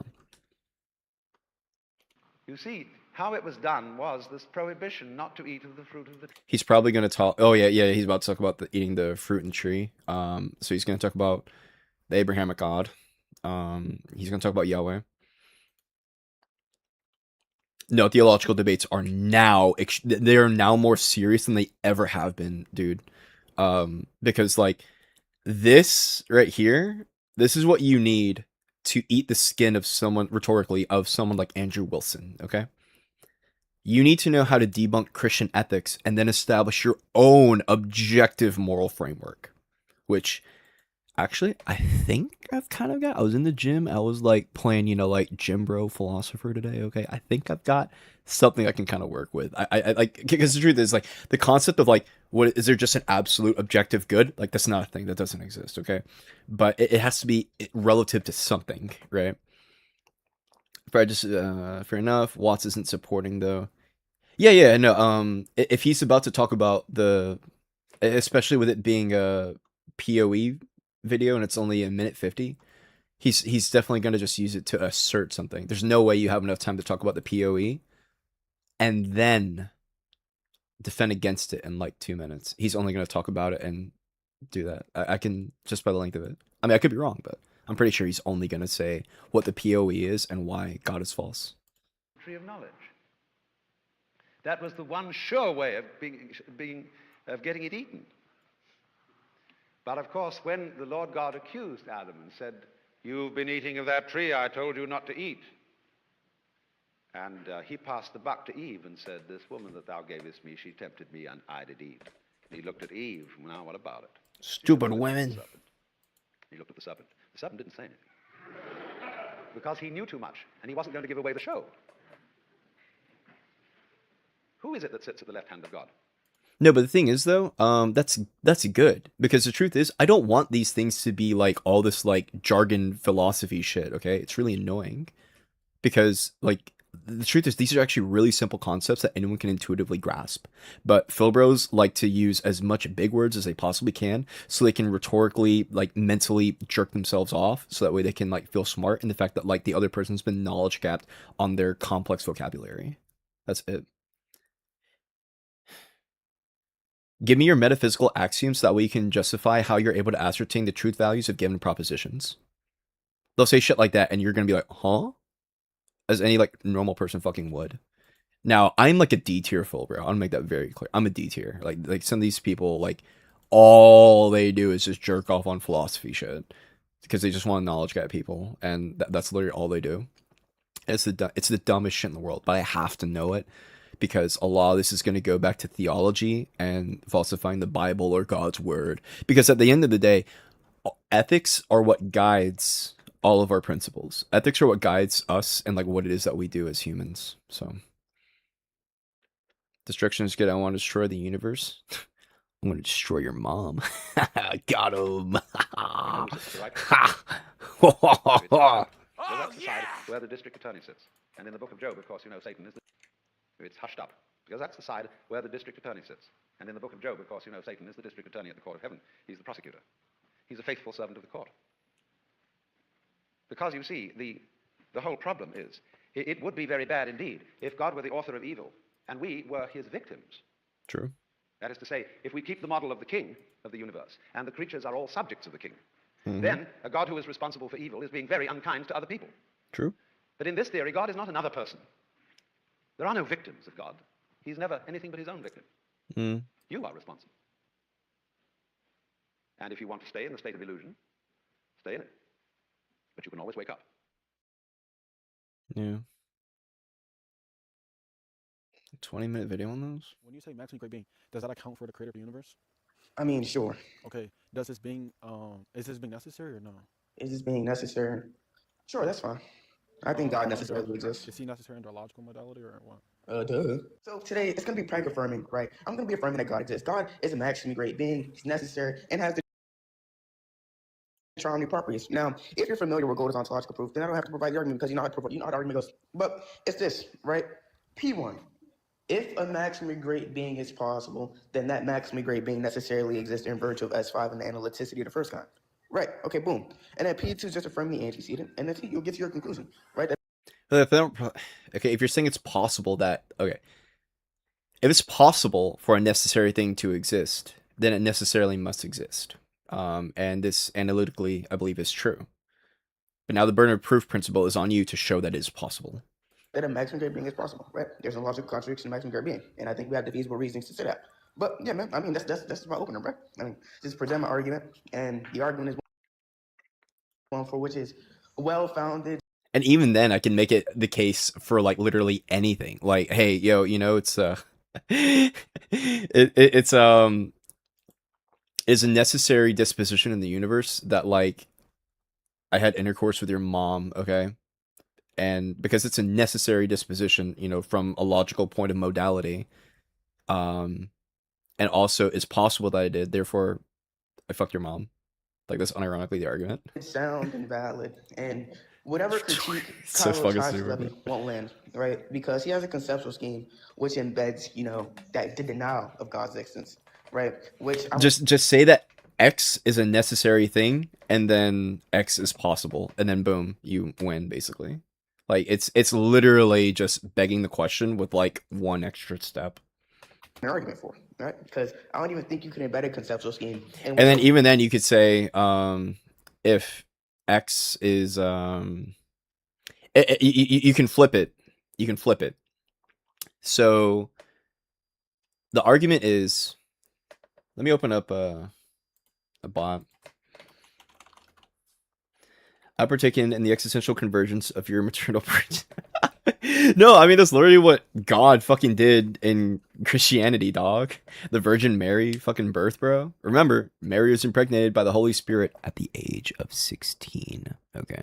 So, like, I gave that guy a lot of shit for Aisha being like 7 years old. Okay. Mary was like, well, realistically, Mary actually was probably like 14, 16 at best. Impregnated by God, the Holy Spirit. So remember, the Father is the Son. I'm sorry. I just butchered the Trinity. The Father is not the Son, and the Son is not the Holy Spirit, and all three are not the same, but all three are uniquely, or I'm sorry, are all God. Whatever the fuck that means.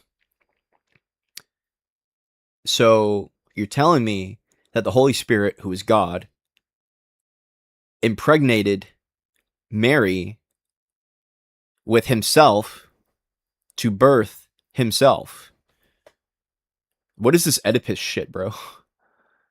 Between 12 and 16, according to the theologian. Yeah. Is this valid? I'm positive the answer is yes. P1. X is a necessary thing. P2. X is possible. Conclusion. X is logically true. I'm pretty sure that's it. Without inference, terms you get do not. X is logically true. If necessary, and X is possible. S5. In modal terms, the familiar. Yeah, so they were talking about S5 earlier. In modal terms, the familiar is closer to possibly necessary X, therefore necessary X. And S5, not necessarily X, and possible X, therefore logically true. Okay, so. Oh, so like the symbols, I can't read the symbols. Like I know a little bit like Japanese, but like, I can't read Japanese, bro. I can't. And the same is true for philosophy jargon. I can't read the symbols. Yikes. Zooey mama. Oh shit.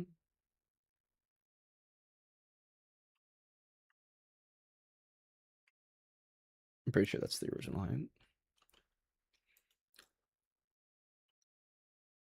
How only if you define it as necessary, but under the usual philosophical, it's not valid stated.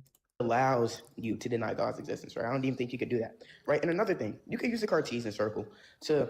Oh yeah. So the way you can literally flip the argument, because the whole premise is basically, X is necessary if X is possible, and also sort of that it's because if something is necessary, if something is necessary, okay, that means it's not contingent, which means it's a binary. It's either true or it's not, right? And if it is possible, then it must be true, because the opposite of possible is impossible, okay? So like if X is necessary, but there's like a 0.1% chance, granted that X is necessary, it's either possible or it's not. And if you say it's possible, and something that's necessary and possible means that it must be true, because something's either necessary or it's impossible. If it's possible, it must be necessary. Yeah. Well, the man who... Oh, and then I think the defeater for it in real life is that you can just state that the universe has always existed. Therefore, there's no necessary being, which is what I would hold. That's how I would counter that argument, right? Just hold to eternalism, which is the case. The universe has existed forever. The universe has existed forever. Therefore, a necessary being is impossible, because it existing forever means that nothing created it. It's always been there, right? So the necessary being is not even a being. I mean, the necessary entity is all of reality itself, which all of reality has always existed. So the man who's with her elder sister. Oh, I got a text. Nice. This is just going. We're going to manufacture the triune properties while we're here. You can use the Cartesian circle to prove that God has the triune properties.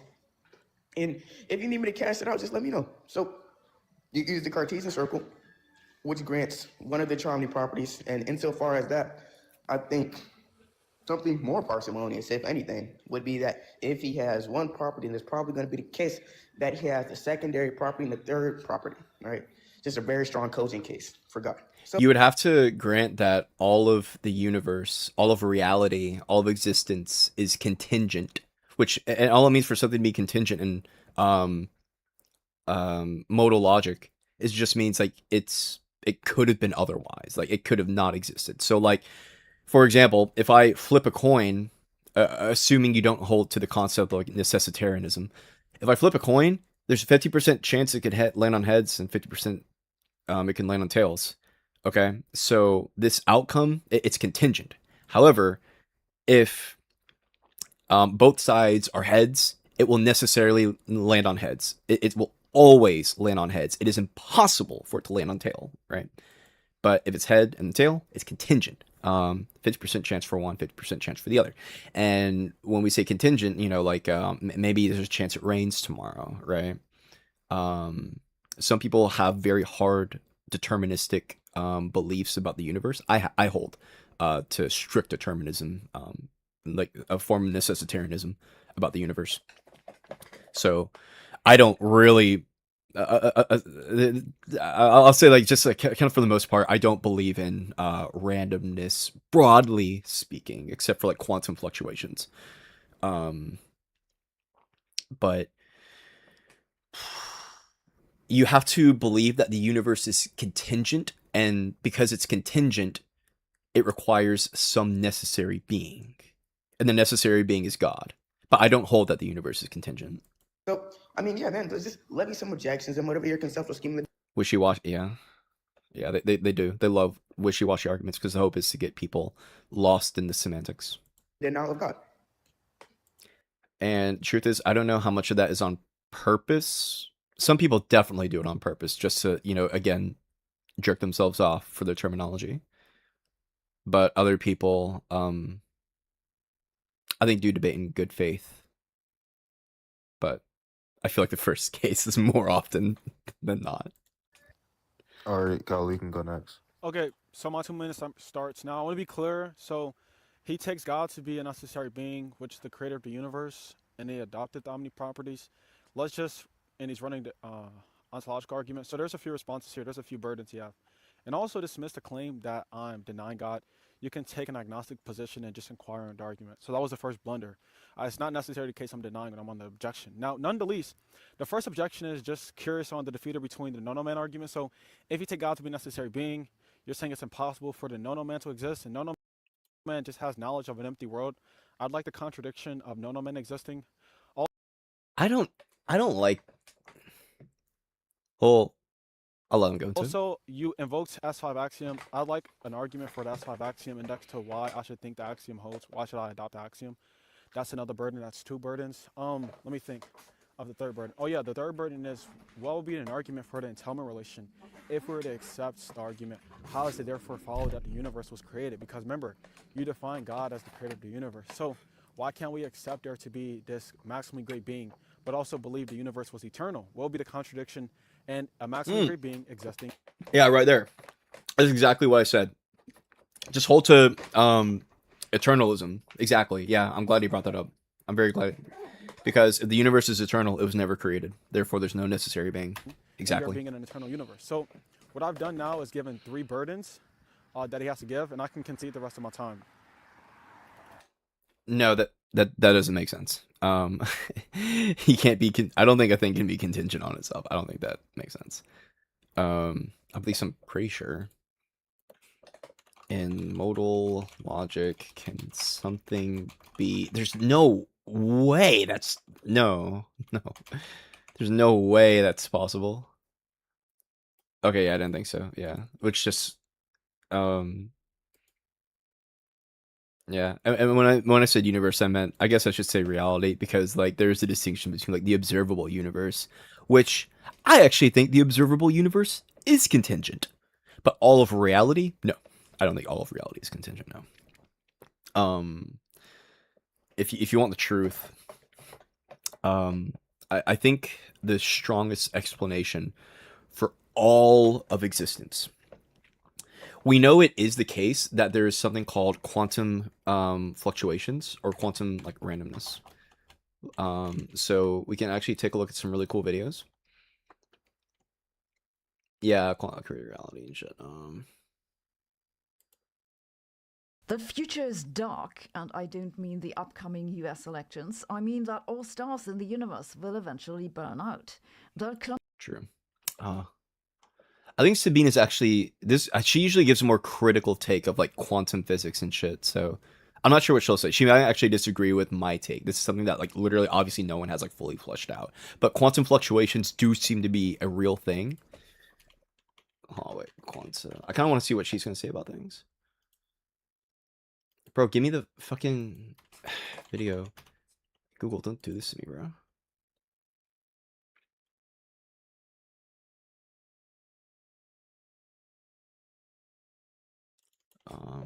Simulation.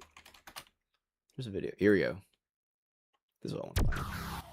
One of the most amazing things about inside the volume enclosed by your fingertips. Oh, here it is. Yeah. This box So quantum fluctuations. The dimensions of this box are absolutely tiny. They are millionths of a billionth of a meter, roughly enough space to stick 2 protons. But there are no protons here. This is a simulation of the vacuum on its own, what we normally think of as empty space. Empty space is actually full of these quark and gluon field fluctuations. And on average, it is possible to annihilate a quark from empty space because it's not empty. So, essentially, there. How do you even explain this? So the universe has what's called like quantum fields, and there's like 17 of them. There's like the quark fields, the gluon fields, the Higgs boson fields, a few different others. Yeah, here we go. 1, 2, 3, 6, 12. Yeah, 16, 17. Yep. Okay, so yeah, 17. So these are your quantum fields, and each one is an individual field, and they all kind of like overlay each other. Imagine like in a 3D grid, right? With every point being like a super duper really small point, like in real life, right? And all of these overlay each other, okay? That's what the universe is. It's all 7 of these all layered on top of each other, all throughout all of reality, right? And these fields, these quantum fields, have very small fluctuations all the time, okay? All the time. And we have no idea what the universe was like before the Big Bang. Okay, the idea that the Big Bang created the universe is not true. Or, I'm sorry, created reality is not true. The Big Bang is agnostic on if anything existed before itself. It's agnostic on that. The Big Bang simply just says that at some point, about like what 13 billion years ago, there was a massive expansion of space itself. That's all the Big Bang says. The universe isn't necessary. The structure itself is necessary, and hence become the universe is contingent upon.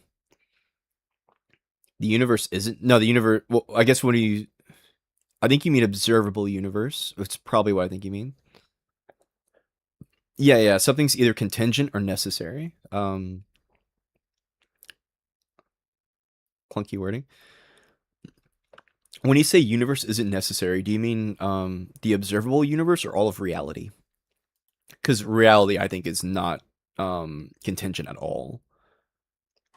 But because quantum fluctuations are random, or at least it seems to be the case they're random. Like it seems like true randomness does exist. Okay? And you can also see examples of true randomness in things like radioactive decay. So like is radioactive decay random? And the answer seems to be yes. It's considered truly random because it's governed by quantum mechanics, meaning science cannot predict when a single atom will break apart. The large groups follow a set pattern. So like this is why we can't with 100% accuracy date the age of the Earth. It's about, I think, like 4 billion years ago. How old is the Earth? I think about 4 billion. Yeah, about 4.5 billion years old. And the universe is about, I think, 13 billion years old. When you say it, do you mean reality or the observable universe? Because I think the observable universe is contingent on quantum randomness, which seems to be truly random. But I don't think all of reality is contingent. I think reality is necessary. Like, I think there always is something. But the observable universe is like what we see today, you know, like our existence, reality itself.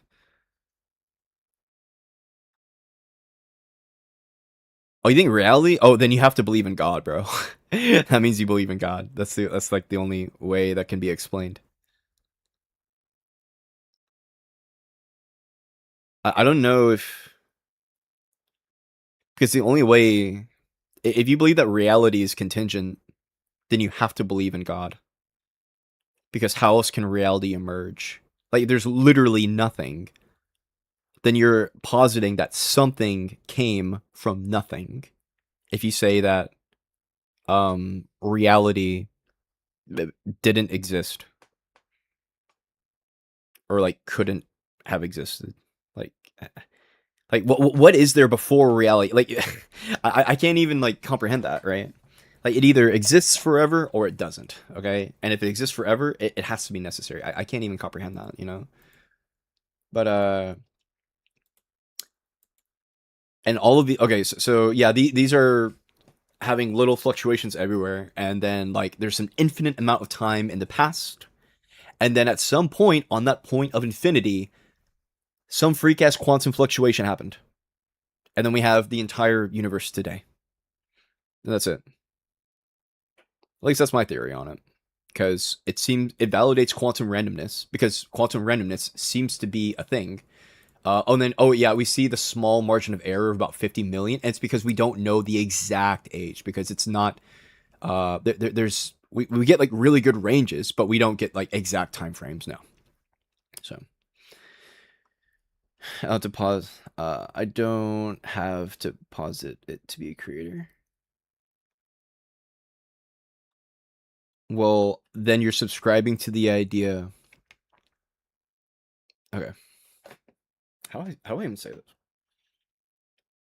this?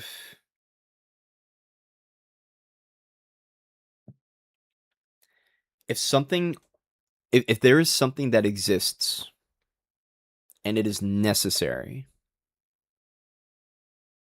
it must come from some thing that also is necessary, or it has always existed, right?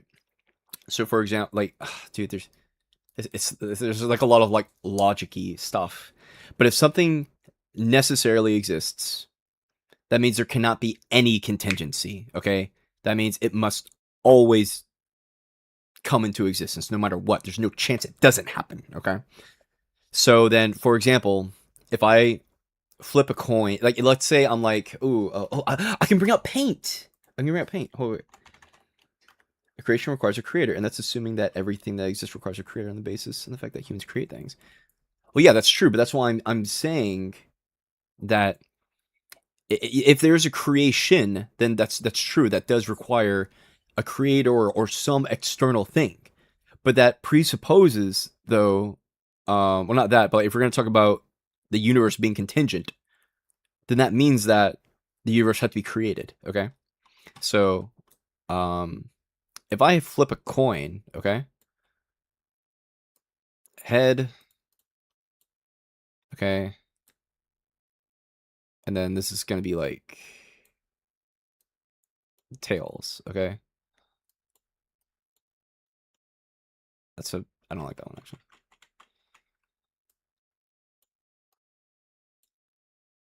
This is a tail. Oh god, this looks like a okay, that's a tail. This is tails. This is tails. Okay, head.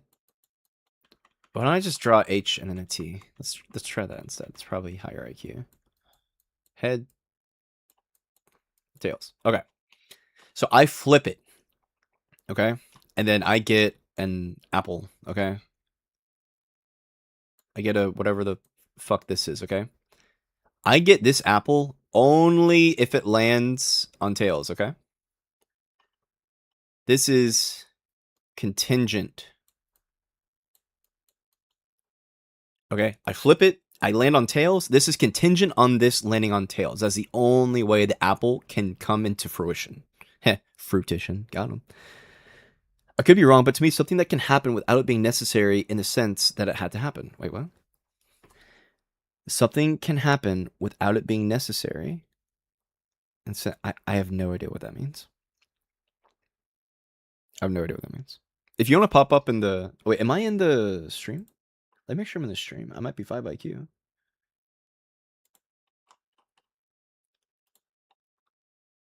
if you want to pop in the stream chat, feel free to. And we can go over it a little bit. Oh shit, let me also, there we go. Okay. So the apple can only come into existence because it's only if we land on tails. So that's the possibility of this happening, okay? Yeah, I'm in the Discord one. Only in that circumstance. However, let's say that the apple necessarily exists. We're gonna just do that. Necessarily exists, okay? If the apple necessarily exists, okay, so then yeah, go for it. That's fine. Don't ask me. You don't gotta ask me, brother. If it necessarily exists, then that means either A, it's not contingent at all, which means the apple stands on its own, or B, this is necessary as well. And then this becomes impossible.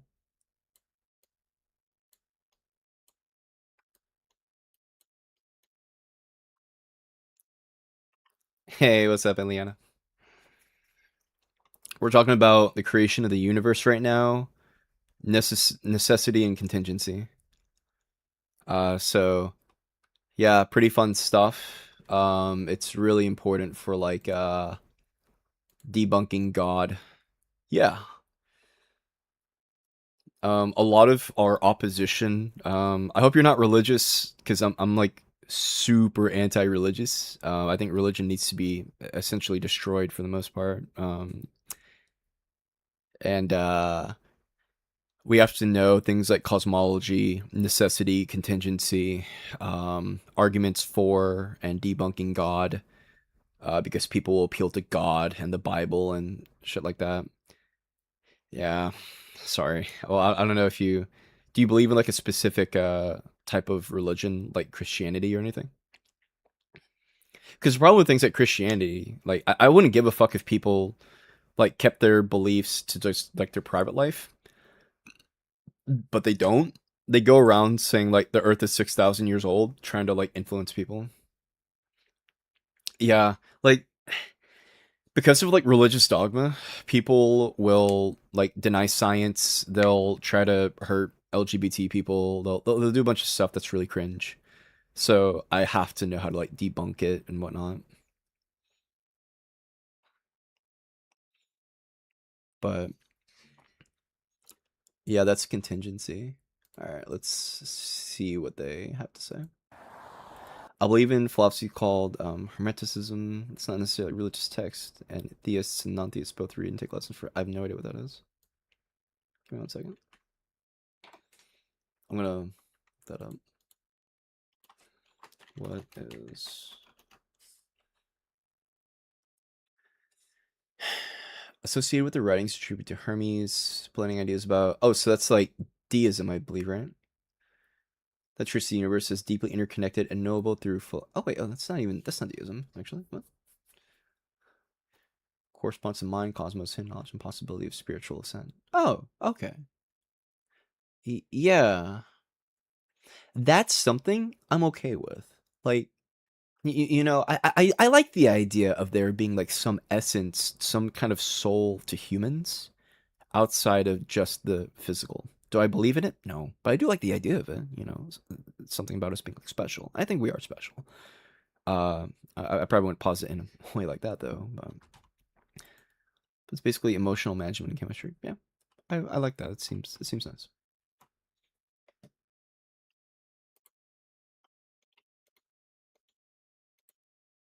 But things like Christianity, no, that's got to go.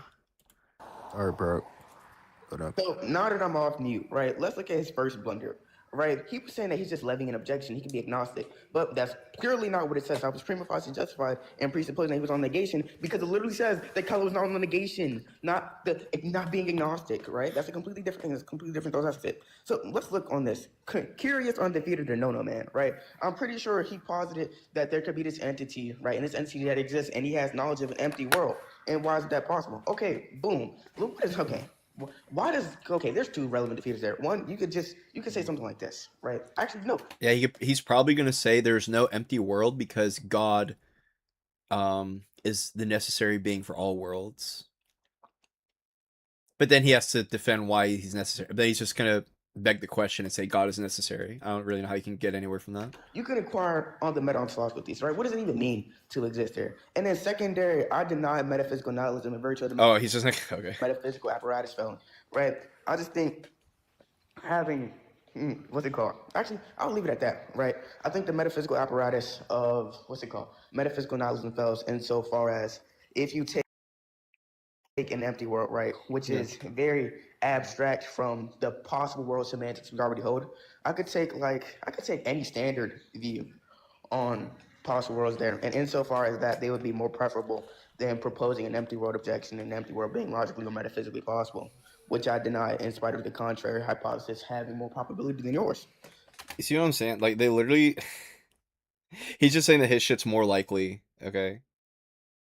But so he's like, it's by the contrary hypothesis having more probability than yours. Like, bro, just say your shit's more likely, bro. Under the evidence I can send and give.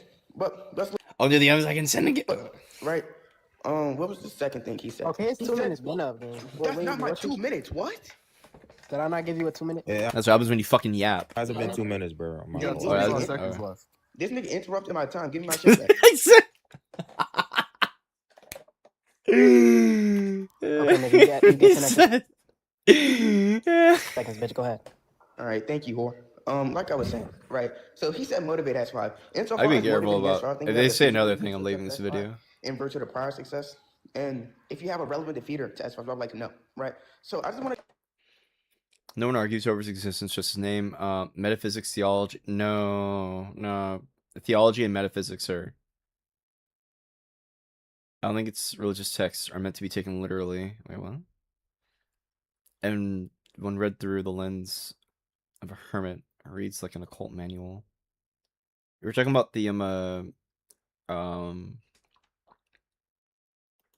my god, wait, what is it called?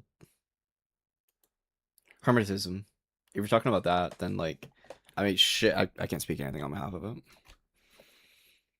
I'm a defeater to S5, and insofar as motivating S5, I don't think I have to do that. I don't even think I take having motivation to axioms, right? I don't even. Why do I have to motivate an axiom, you sir? And then. Oh yeah, yeah. So he also asked me about what did he ask me about? Why can't we accept the universe? Yeah, we have evidence on the contrary hypothesis of the problem. Oh god, I can't wait. He's talking about it, bro. I cannot wait to hear this motherfucker talk about the Big Bang and then butcher it and say the Big Bang was the cause of all of everything. It's like, no. Your probability of my hypothesis is higher than yours insofar as the universe. All right, color. And you could take the He cut his ass off, bro. Cosmological argument. It's my turn. The column is shit. Oh, chill. That's fine. Let's be productive here. I didn't know he was really this bad when he can't do meta. This is True. bad. So True. There's a few things to be said here. When he asked, well, look, I don't know what it means to motivate axioms.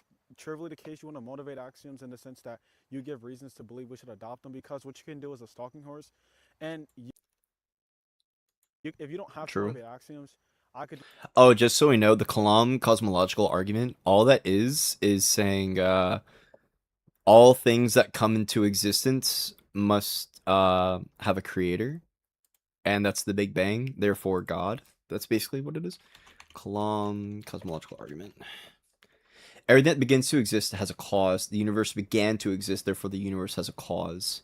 And I do take it to be the case that, like, yeah, some freak-ass quantum fluctuation caused the universe. So, like, but again, we have no idea what the state of the universe, and by the universe I just mean all of reality, we have no idea what the state of all of reality was like prior to the Big Bang. But yeah, I hold to it's called infinitism, temporal infinitism, but what I think is most likely the case is either A, the universe is in a constant cycle of Big Bang, like expanding out, and then eventually contracts back into like a big crunch, and then it bounces back out again, right?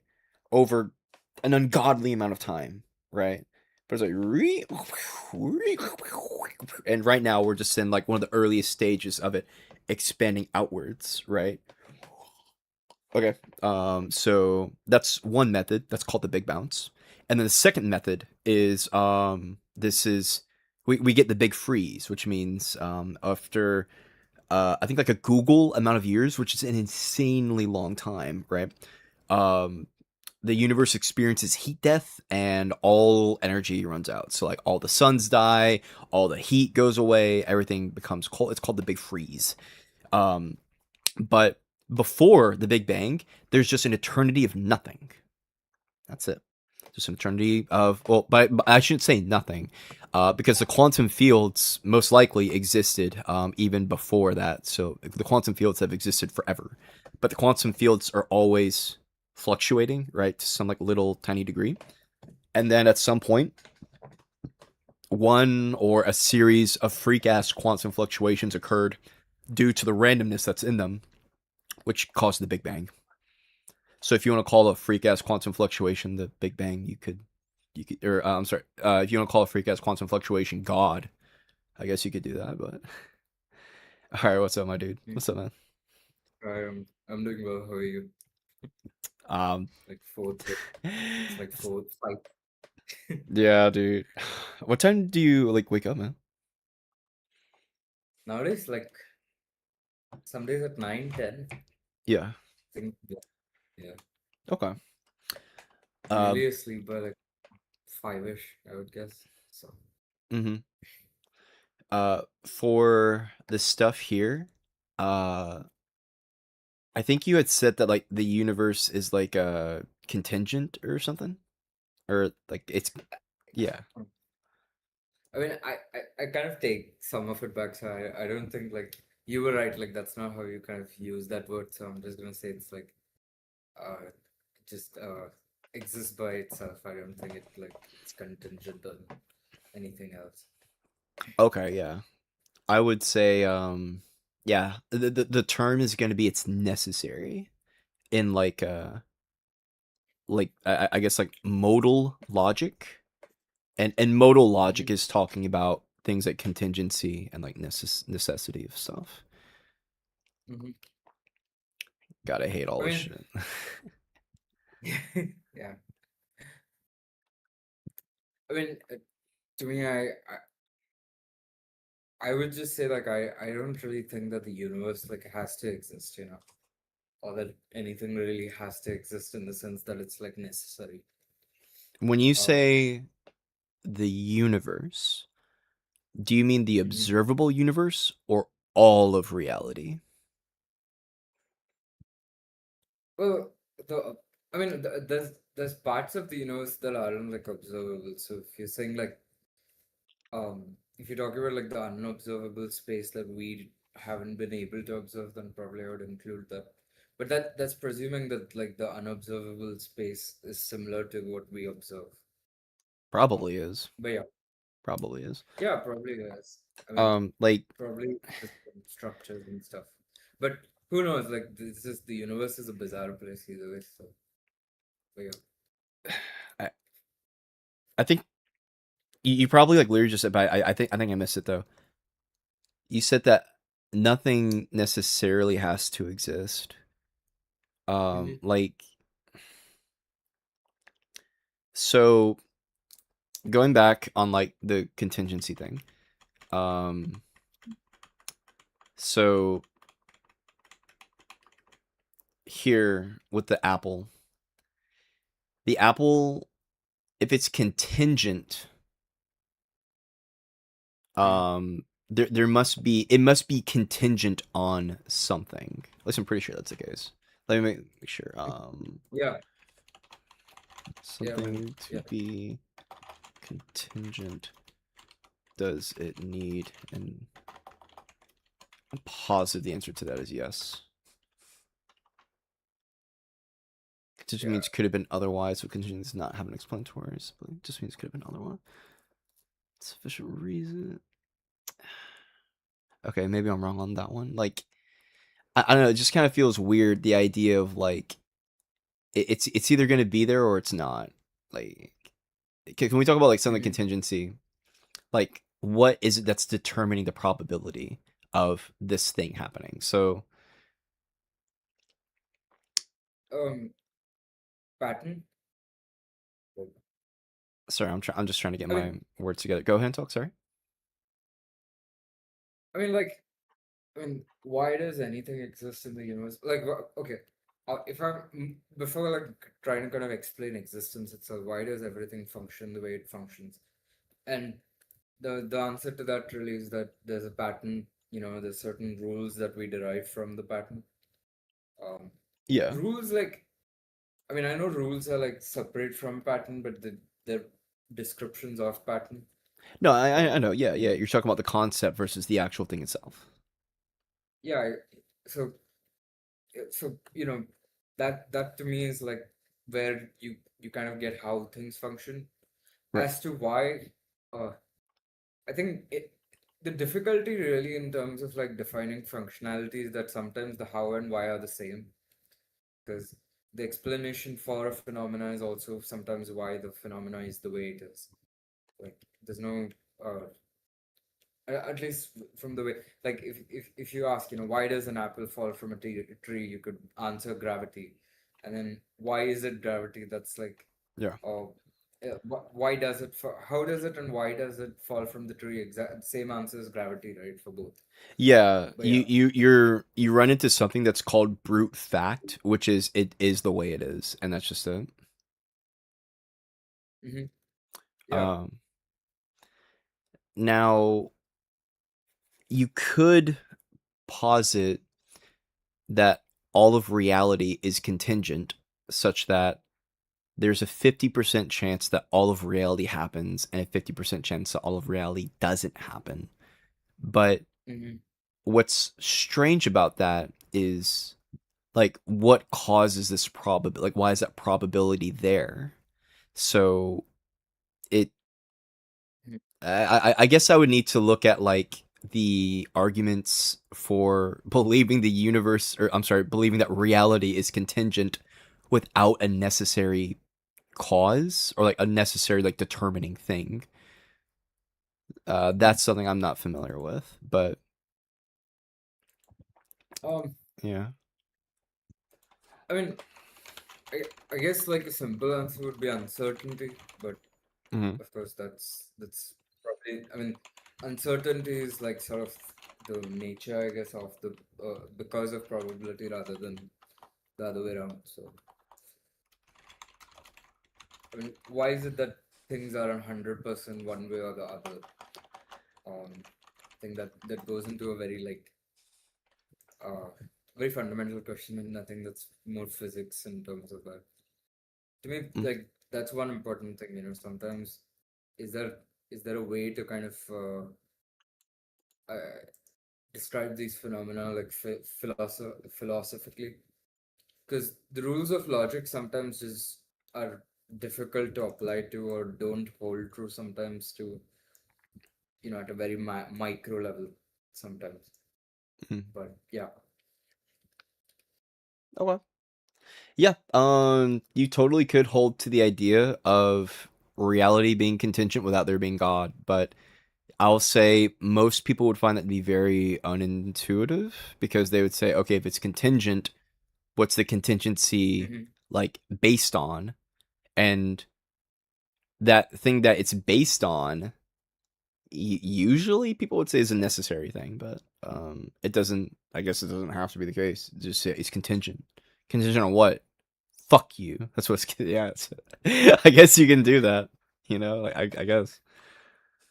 I mean, there's like multiple things here, right? Like, let's just just as an example, right? I'll just take a simpler example. Um, uh, in order for someone to be hit by a, like, if I in order for me to hit someone with a ball, Right.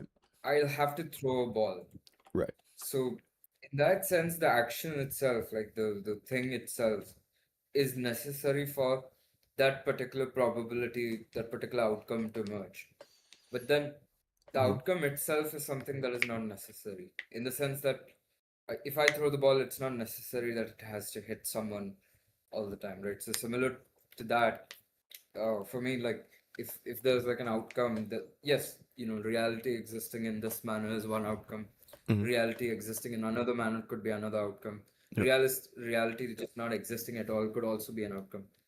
Uh, that's the way. As far as what the thing itself is, I think it's a very technical and difficult question to answer because people have been debating about this for like Mhm. thousands of years at this Yeah, point. yeah. I mean, I would really hope someone finds the answer to it, but I think it'll be something that is more like scientific in nature than that. And for me also, like just for a second, if we just assume that the universe itself is necessary, like if I just kind of take my argument back, Mhm. the universe has to exist. It has to be contingent on something else for it to exist.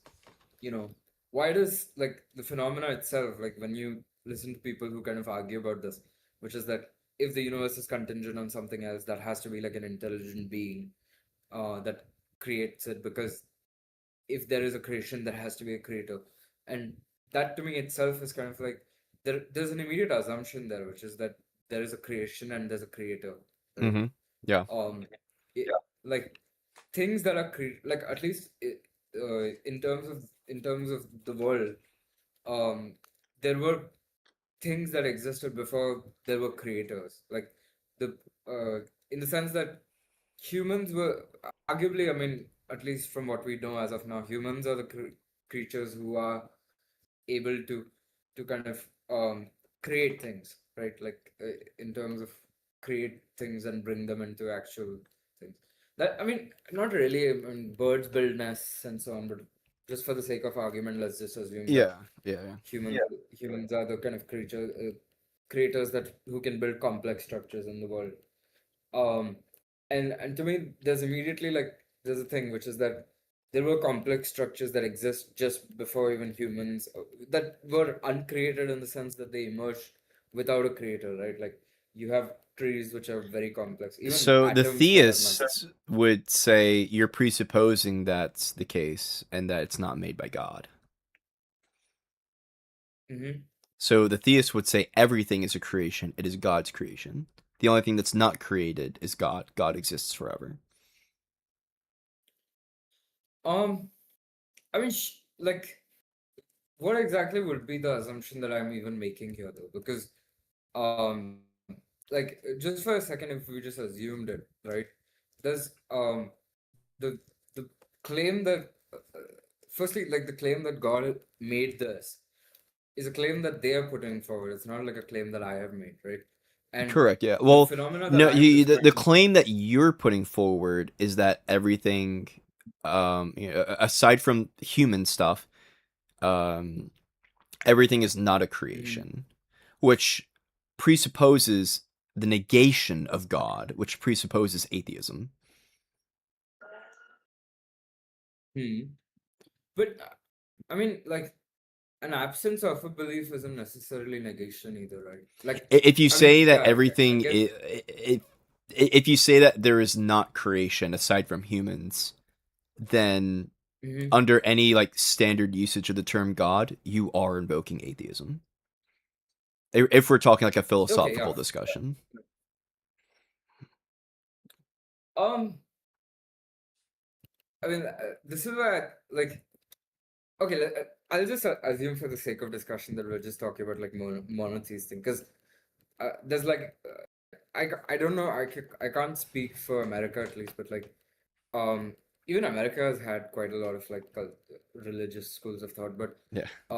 there's all kinds of religious schools of thought that often have like arguments for why. I mean, there's a school of thought like in certain, I think even with Sufism, wherein they kind of try to argue that the world itself is God and that somehow everything is God. So it's like some sort of pantheistic Yeah, view. yeah. But yeah, I mean, but the question,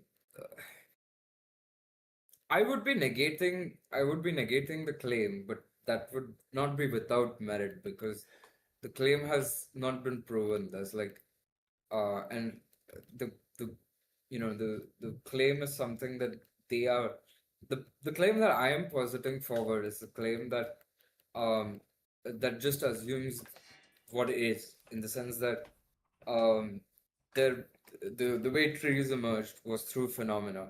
The way before that, even before trees, the way the earth emerged was through phenomena. And we have a lot of, rules, laws, theories to explain these phenomena. Yeah. And so if someone were to assert that this was not because of phenomena and it was because of a creator, then that would, they would have to kind of prove that, right? So the thing is, so typically the burden of proof principle does fall on the person who's making the positive claim in an argument. So you would intuit that that we would start with like an atheistic framework, but religious people they would bring various objections to like, okay, it happens through all this phenomena. Okay, well, what caused the phenomena, right? So like the emergence of trees. Well, before the tree, there was like the evolution of like the proto tree or something like that. Before the before the chicken was the egg. Okay, well, what caused the chicken or what caused the egg? What came first? And the answer they'll usually posit is something like God. God is the ultimate explanatory power for everything because have you heard the God of the gaps argument? Yeah, I have. Okay, yeah. So like it's really just a classical case of that in almost all things. So like how do you explain anything? Well, just say it's God. Oh, wow, I can't believe it's so insightful, right? That is Mhm. that's such an ugly cat. I'm gonna give him a chin, bro. Yeah, I'm gonna give him a double yeah. I chin. mean, It's fat. to me, to me, to me, this does sound like that. I mean, I'm not asserting that every argument which um religious kind of scholars put forward is God of the gaps, but sometimes it does become that, right? Because why, why? Even if, like, let's just assume for a second, I don't have an explanation for this phenomenon, right? Yeah. And I don't know the answer. Why would God be the natural conclusion to the answer? And that's really something because I could leave it at just this, right? Like, this is how far we know what is the case. We don't know any further than this. And I don't want to kind of make go further than this because there's no evidence or there's not enough, like, we don't have enough knowledge to kind of explore it further at this point. So, And have you ever heard of the transcendental argument for God? uh I'm sure, like, I'm sure during my phase when I used to like listen to all these things, I might have heard, but I don't remember because it's been a while.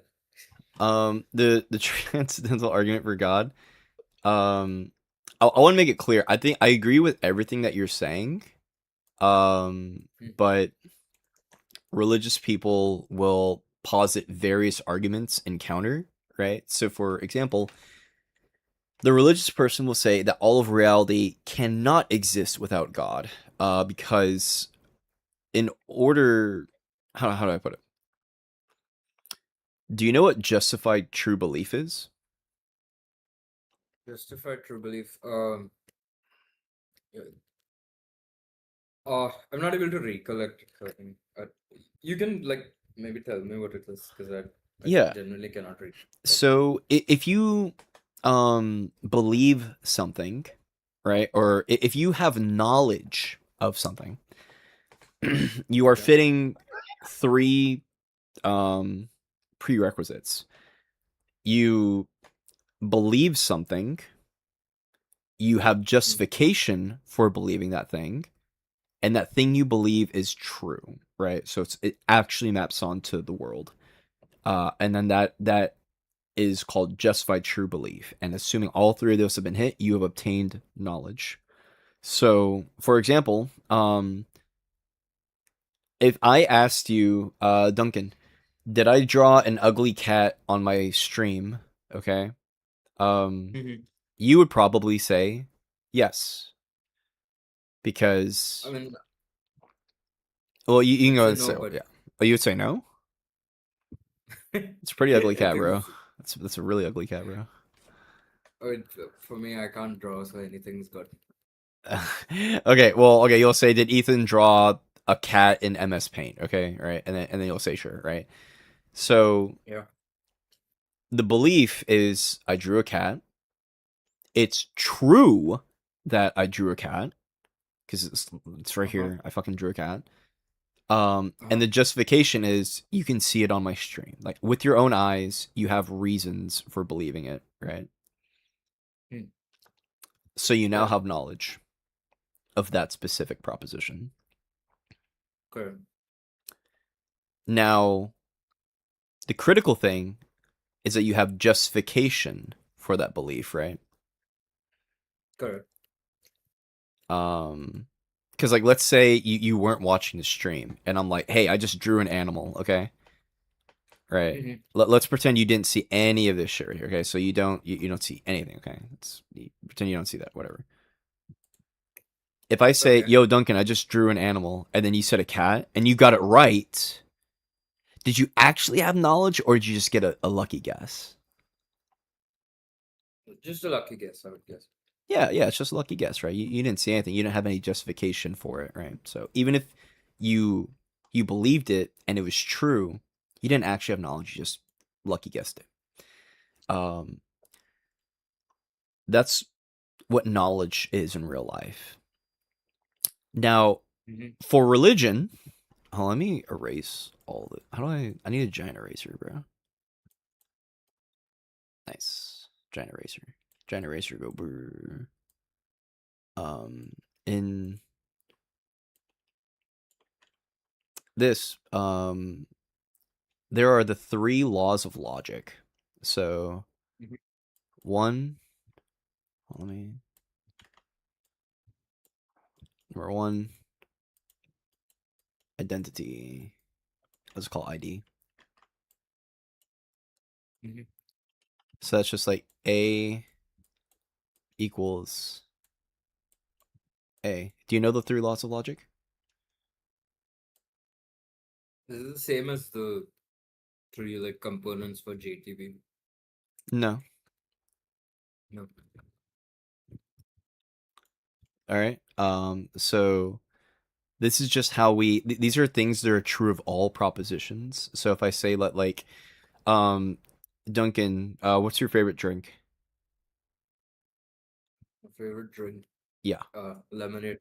Lemonade. Okay. So,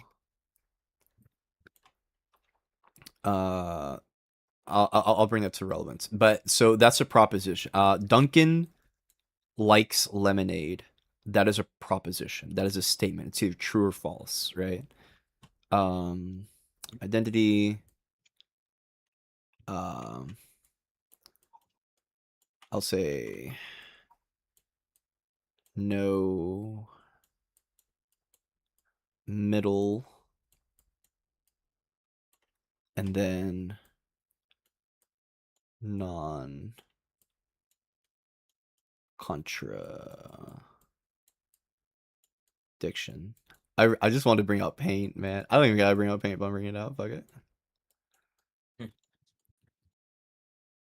Okay. So Duncan likes lemonade. Okay. So the first law, identity. This just means that a thing is what it is. So like lemonade is lemonade. That's it. Lemonade is lemonade. Duncan is Duncan. Duncan is not lemonade. Duncan is Duncan. Lemonade is lemonade. That's all this first one is saying. It is what it is. It's like A equals A. No middle. Duncan is not sort of lemonade. Duncan is not sort of Duncan. Duncan is Duncan. Lemonade is lemonade.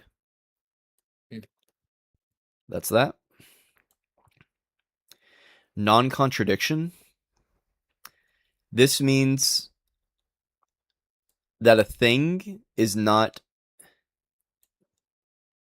itself and its negation. So, for example, Duncan is Duncan, right? Okay. Lemonade is not Duncan, right? Okay. Okay. Is Duncan not Duncan? I mean, no, Duncan is Duncan, I guess. Right, yeah, Duncan is you can't say A equals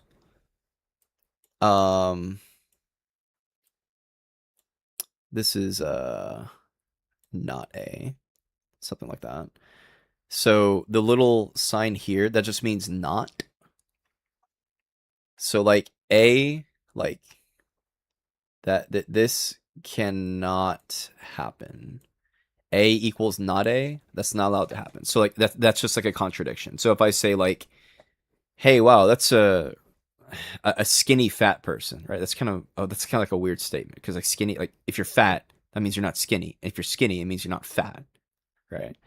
If you say, hey, Okay. wow, that cat is a dog, like what? That doesn't make any sense. A cat is not a dog, right? Correct. Yeah.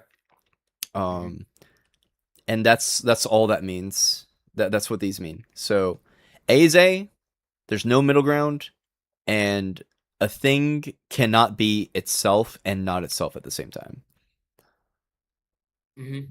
Correct. Okay. Yeah. So how does this tie into logic? Okay. Not logic. Fucking religion. A religious guy will say you have no justification for logic. Okay. This skinwalker loves making this argument right here. Hold up. Give me 1 second. I'm gonna pull up this guy right here. Do you know who Jay Dyer is? Who? This guy right here.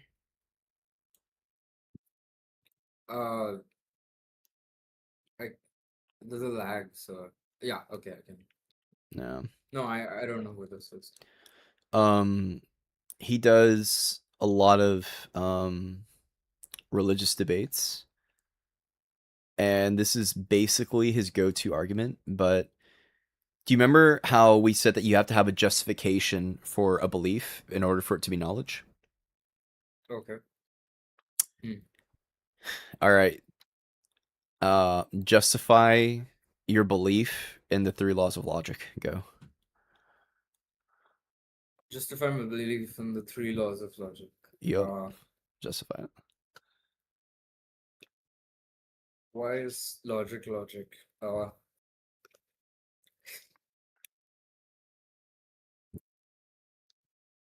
I mean, I believe it's true, so I would presume that particular part. Yeah, you get the belief, and you can say that like we can just grant that the laws of logic are true or whatever. We can just grant that. Fuck it. Now justify that belief. Pattern phenomena. I mean, I think that the demonstration of evidence itself is justification for the belief, because you know, if for me to justify something, the reasoning for that has to be accurate, and Correct. the reasoning for that is accurate by the fact that the laws can be demonstrated in reality to be true, and that they hold true. So, without like trying to make one thing just a justification for another, the demonstration of the evidence itself is enough, enough of, like, for me at least, it's enough to consider to be justified. So, I think like any reasonable person would agree with you, but you actually made a critical error in your justification. Are you ready? So to use the to like justify the laws of logic, you have to use logic, right? Like prove logic without using logic. That's what I'm telling you to do. Or justify using logic without using logic. Do it.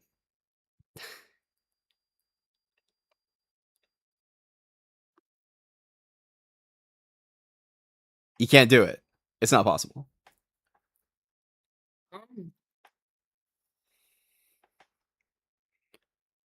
Wait, I think now that you just say it, I have something written which I had written a while back. Let me just see if I can find it. So like earlier you said like, evidence. Evidence is justification enough for, showing that the laws of logic are true and real and shit. Actually, let's just, I mean, just for a second, like I'm really not trying to make this into a very semantic discussion, but what itself is logic? Like, Mhm. I know what you mean. I'm just trying to like, just Yeah. go somewhere. You could define logic as the set of concepts or principles that we use for intelligibility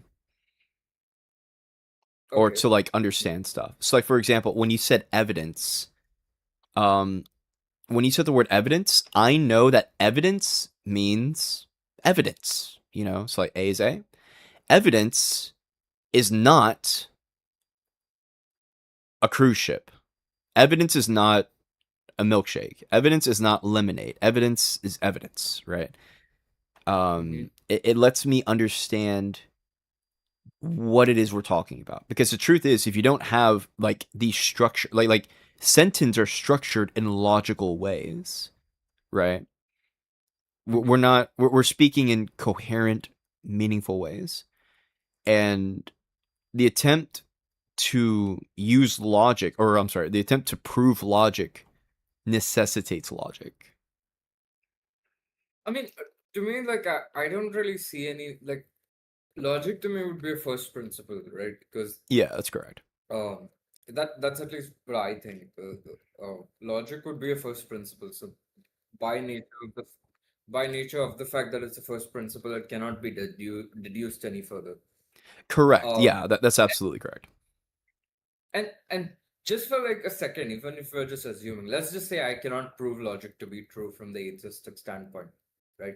Yeah. Or from a standpoint where it's independent of God. Um, uh, how exactly does, someone who thinks that, God justifies logic, how exactly do they bridge that gap? Because it's literally just God of the gaps, basically. Yeah, to me, it's like it comes down to that, right? Like it's about. I mean, the process for them as well. Why is it that 2 + 2 is true? Well, 2 + 2 is 2 because 2 + 2 results in 4. Yeah. If you combine 2 items, you get 4 items. Right. And then why is that true? Because of God. Like that becomes, well, why is it because of God? And they cannot go any further than that because Well, no, you can. Are you ready? I'm gonna go further. Yeah. This is why I believe in super God. Okay, super God. Okay. Super God is what justifies God, just like how God justifies logic. That's okay. That's like my meme response, but you get the idea. Yeah, I mean, you just end up with like, what was it? I think it was like infinite turtles. Yeah. Infinite regress. Yeah, so like to me, when they say that atheism just leads to infinite regress because you're just like what causes the phenomena itself, and then what caused the phenomena, then but then this exact thing would exactly happen, and I know what they would say, which is that God is like because God is infinite in nature, because God is well they come back with two things from what I've at least heard.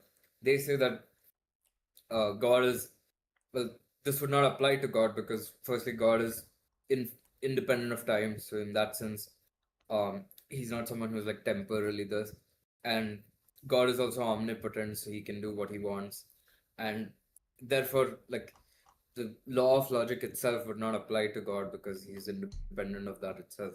Mhm. But that kind of is a big claim to make, and you need to kind of back that up with something, and then they sort of say that is the only possibility. And to me, that kind of goes back to the question, why is it that a creator is the only possibility for a creation? And what makes logic even a creation? What because creation is an attribute, right? It's a nature, you're attributing a characteristic to something. Yeah. If I say, it's Yeah, a you literally are. creation. So it goes back to this, right? Like you have to prove the fact that that attribute itself is true. And then the entire thing just becomes a probabilistic argument where it's like, okay, look, there's no such explanations. We don't know what it is. So I think probabilistically it's God. And then once you kind of try to make that calculation, you realize it's all subjective because probability with something like this is an entirely subjective calculation. It's not, there's no like formula that exists for to be able to calculate the possibility of whether there is God or not. So that's where I would reach. But I mean, I'm sure if like I'm sure I could have missed something. So if I'm missing something, you can probably like we could. Oh no, literally what you're saying is like completely correct. Like it's fucking it's stupid. Like all these religious debates are so unbelievably stupid. Like and it's really unfortunate that I think they need to be learned. I don't think the average person needs to learn this stuff as like the average person needs to learn like I would say like people should be educated on like the Epstein shit. I really do think people should be educated on it, but like like debunking like religious shit, no, that shouldn't be necessary. Yeah, I mean, I would say certainly. I guess definitely in the American context, it's probably important, because this is quite a big. I don't know what the correct word to even use is for this. I mean, it's certainly a very big kind of. It's certainly not a. The thing is that you have a situation wherein the quite clearly there was one person at least, if not more, who were operating extrajudicially, and they essentially utilized their like money and influence to get away with their crimes for a while. And so the fact that there's around 1,000 to 1,200 victims itself is like evidence for the fact that something needs to happen. But yeah. So but coming back to like the entire God thing, like to me, I'll just say one thing, which is that like at some point I think discussions can become so what you were talking about, like with philosophy, with people who debate philosophy a lot, they do tend to become, they do tend to often, the word they would use is abstraction, which is they say that, oh, we need to go into these things even though they're abstract. But sometimes it just becomes like a jargon, like just becomes people exchanging jargon. Yeah. Yeah, for sure. Right. So I think that's something. But 1 second. we had quite a. Sorry, go ahead. We had quite a. We ourselves like in I'm talking about like India. 2 days back, we had this like I think yesterday only they kind of gave this. Basically, there was like this big protest that happened. The government like got quite scared, and they had to like repeal a bunch of things, and they forced. There was a minister who was actually even forced to resign because of the controversy that was created, and that's a very big deal because in a place like India, India's like I think I would say India like is a very hierarchical society, and authority is something that's seen to be something that needs to be respected. This is one thing that I kind of like about America. At least I don't know if it's still. I mean, I'm sure it still holds true for a large portion of the population, which is that you guys like you guys almost have this kind of like um a lack of paternalism, if I had to put it. Like there's a certain level of irreverence in the way you talk about your politicians often, and I really like that because here, I mean, I cannot tell you to what extent people talk about politicians with a lot of reverence, even though everyone knows they're just crooks. Yeah. God. But I mean to be fair, I think America is also kind of not doing very well on that front at this point. So yeah. Yeah, it's I think that things are going to change pretty rapidly in the next honestly probably like right after the midterms. I think we're kind of in the calm before the storm. But come next month and then September, October, Ooh, boy, things are going to ramp up hard, man. They're gonna ramp up really hard.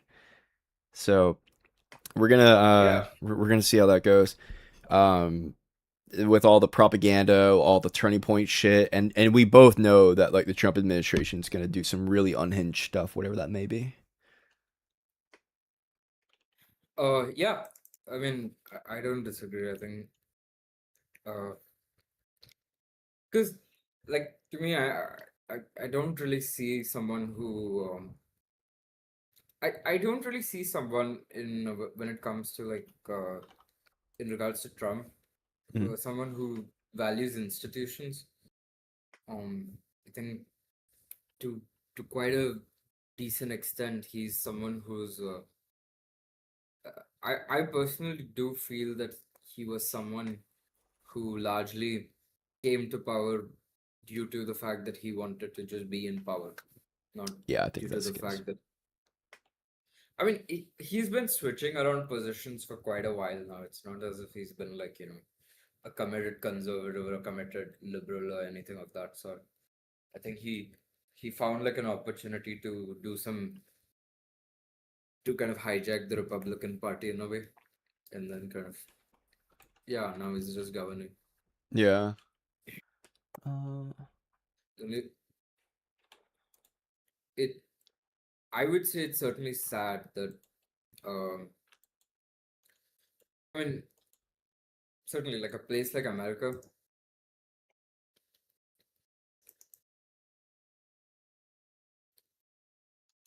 Sorry. Especially with like what America is supposed to like represent, you know.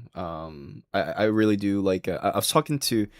I'm not sure if you were in the call yesterday with me, Better Test, and two other individuals, but there was a we were talking about things like that America represents, and yeah, I just really I really liked it. I like the idea of like, you know, America representing this beacon of freedom, of democracy, of diversity, people coming together and working, you know, getting shit done. I love that idea. I think it's very virtuous.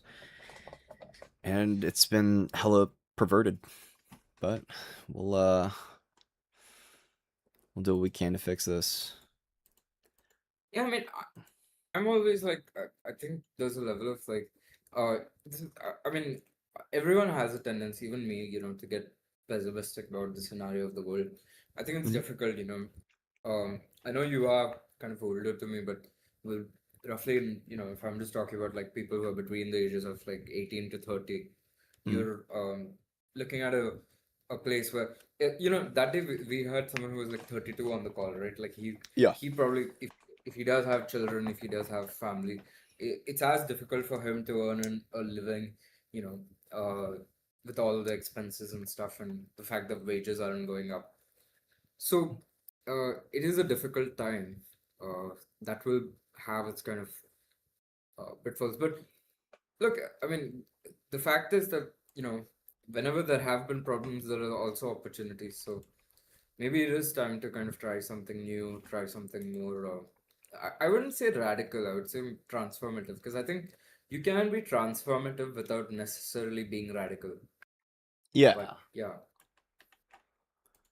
I'm telling you, I think just needs to happen is like the center left needs to become aggressive rhetorically in their like debates and also in their messaging. So like for example, like the left the center left has been so nice for so long, you know, like, oh, let's just hear them out. Oh, let's just, you know, like I don't know, they kind of cuck themselves in like really stupid ways.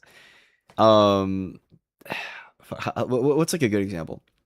Like when Charlie Kirk was like first starting, everyone like treated Charlie Kirk in good faith and like he never got like rhetorically destroyed. That should have happened a long time ago. Like his career, he should have been embarrassed a very, very long time ago, and that's never happened, unfortunately. But I think sorry, go ahead. Yeah. And to me, really, it's just like, uh, look, I mean, at the end of the day, like, there's never been a push from, there's never been a push towards violence from, I would at least say from, like, people who are liberals. At least people who aren't, like, just generally just violent. That's, of course, another scenario. But most of the people who you have as liberals are people who are generally good faith, I would say, and people who want to improve the place. Mm. And I think there's a lot of strong arguments for liberalism which exist, the thing is, like, America's, and I would say to a certain extent across the world, we have a situation where equitability as such is something that is not prevalent, and even if you don't necessarily believe in the concept of equity, the fact that so little people, so few people hold so much power is a factor of concern that I think is probably shared by many people. Mm. And this is one thing which, kind of like sometimes baffles me about conservative. Not doesn't baffle me because I understand where they're coming from, but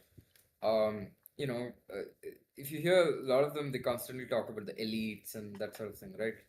But like Trump's policies have arguably done more than any Democrat president has so far to strengthen the same elites. I mean, he's cut like he cut corporation tax, he cut taxation for the rich. He's done all of these things. And on top of that, for working class people, he's cut benefits and he's created a situation which is largely impacting young people negatively. Mm-hmm. Yeah. So, yeah. I I would just say, like, so for me, this is just I'm just speaking from personal experience here. The median wage in India, to kind of give you an idea, is something around that's like it's around £3,000, I think, $3,000 roughly annually, something around that. Yeah. In some places it's even lower. So to be in the top 1% of earners, how much do you think it would like be around if you had to guess? To be in the top 1%?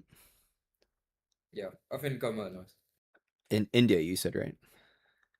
Yeah. Speaking in terms of USD, well, oh fuck. To be in the top 1%. Mm-hmm. Fuck. Well, there's also a really huge population in India as well.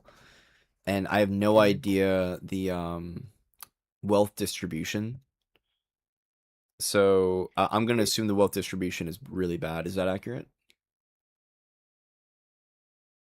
Yeah, it is. Yeah, it's really bad. 80,000 USD. Mm-hmm. That's what you would think, and even I thought so. It's actually 32,000. 32,000? Yes. God damn, 1%? Yes. Holy shit. God damn, man.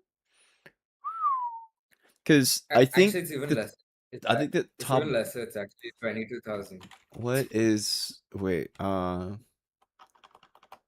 isn't what is salary of someone in top 1% US? I thought that was like 100K. Oh, just kidding. That's wrong. Probably around 731. 400. God damn. 731K. Yeah. So in the case of like India, it's around. It's actually lesser. It's between 22 and 30. So I actually got it a bit wrong, but that's what you 22. really need to be in like. So that's kind of the scenario where we are at. Now, I mean, I fall in that category. I would be above, like, my family kind of earns from abroad, so we essentially have a situation where salary, if you kind of adjust it for Indian rupees, significantly higher than the average, national average. So I can kind of directly have both.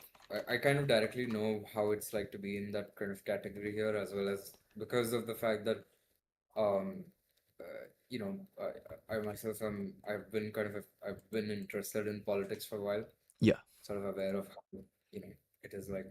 But it's also like the thing really is that having poverty in your country actually makes even the life of richer people bad, because Yeah. um because if you have a situation where people are not able to equitably firstly contribute to taxation and also are just unable to live, you're going to have all kinds of things that are going to be bad. So for example, you'll have crime's going to be bad, you know, the infrastructure is going to be bad, Yeah. services are going to be bad. So, you know, in some way I would at least argue that if social progress as a whole would benefit everyone across the spectrum, Yes. it would reduce the power. So you know, for just as an example, it's very common for people who are in like the in an income bracket that is what I would say is like upper middle class, to have mates. Like they have multiple mates often. They have like 3 or 4 mates. Mhm. It's like extremely common here. And so, if what happens if in the scenario, like if there is a situation where the mates they have other opportunities, they can work elsewhere, and the salaries that they demand goes up, right? The Mhm. economic power of those who are wealthy will naturally decline because they have to pay more and all of those things. So, in some way, yes, it does decline the power, but if it was up to me, I would argue that overall it's a better thing because you would have overall better society. Ultimately, that's actually what like the whole also like moral principle that I base my like entire like worldview on, right? And it's that it's a fact of human nature that when all of us work together and do better, then we all do better, right? So like we want to have a flourishing society because you're right. If all of society is doing good, then that means people are buying stuff, they're out, they're living happy lives, they're working, they're doing all these good things. And if you're the 1%, you literally benefit because that means people are buying your shit, people are working for you, right? And that's just how it goes. Like, why would you not want that to be the case? So yeah, it Yeah, really just makes no sense. All this stuff, it's so stupid. And the truth is, like, people think that like billionaires are like some like the smartest people, and it's like no, like okay, they're smart in investments and making hmm some specific business decisions, and they just pay a bunch of other people to do whatever type of like research or things for them. You know, it's like yeah, other than the hyper specific connections and business decisions and investments that they make, okay? Like they're just other fucking people, okay? Like that's it. Like Elon Musk is actually a fucking yo. Did you ever see that video of like Elon Musk playing? Was it Diablo? I don't fucking know. And then people were like roasting him. I I mean I certainly have seen other things about him that don't exactly give me a very favorable view of him. This, I mean, I don't know why Trump's been elected exactly. I don't see the appeal, but you know, it is what it is, I guess. So this is I cannot believe this guy was the world's first fucking trillionaire. What a joke. I can't remember what this I mean, game is called. Oh, say again. I mean, he no longer is, so I guess we can take some satisfaction in that. Sure. But he's playing this game, if you can see it here. And actually wait, let me make this a big screen. Give me 1 second. It's probably a little bit better. He's playing this fucking game here. Mhm. And let's go let it play, bro. Mhm.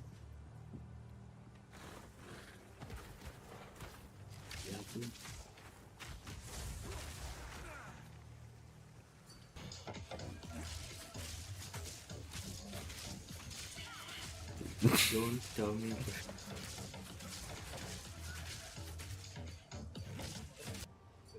This chat is unhinged. Where's the part where shit actually gets funny? You've ruined the USA. For how long do you plan to stream? Fuck Trump. Oh, man. Oh, okay, here we go. Now people are starting to spam. Okay, Elon, how is it possible to look this dumb and ugly?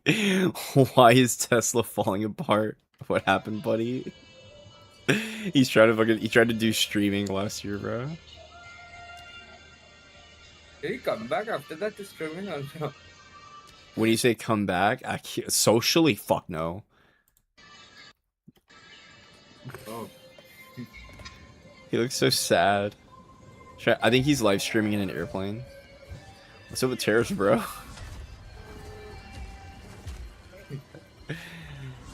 I wonder if we ever played against each other in Quake. Oh, Elon, are you gonna check out the? Oh, okay. Oh. Thank you, Elon, for inventing not paying child support.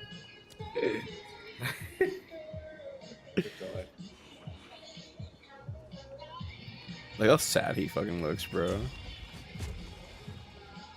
Yeah. Feel bad for, not for him. Still not over crime she never loved you. Elon Musk is pathetic.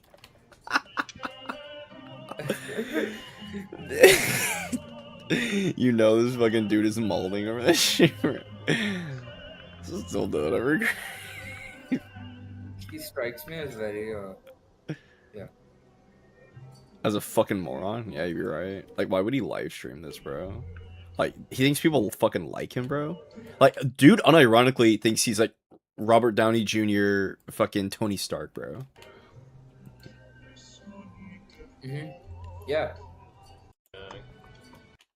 You ruined your country just like you ruined all your marriages. Anyone spamming the chat? Let me get. I mean, he's sort of just become crazy, you know.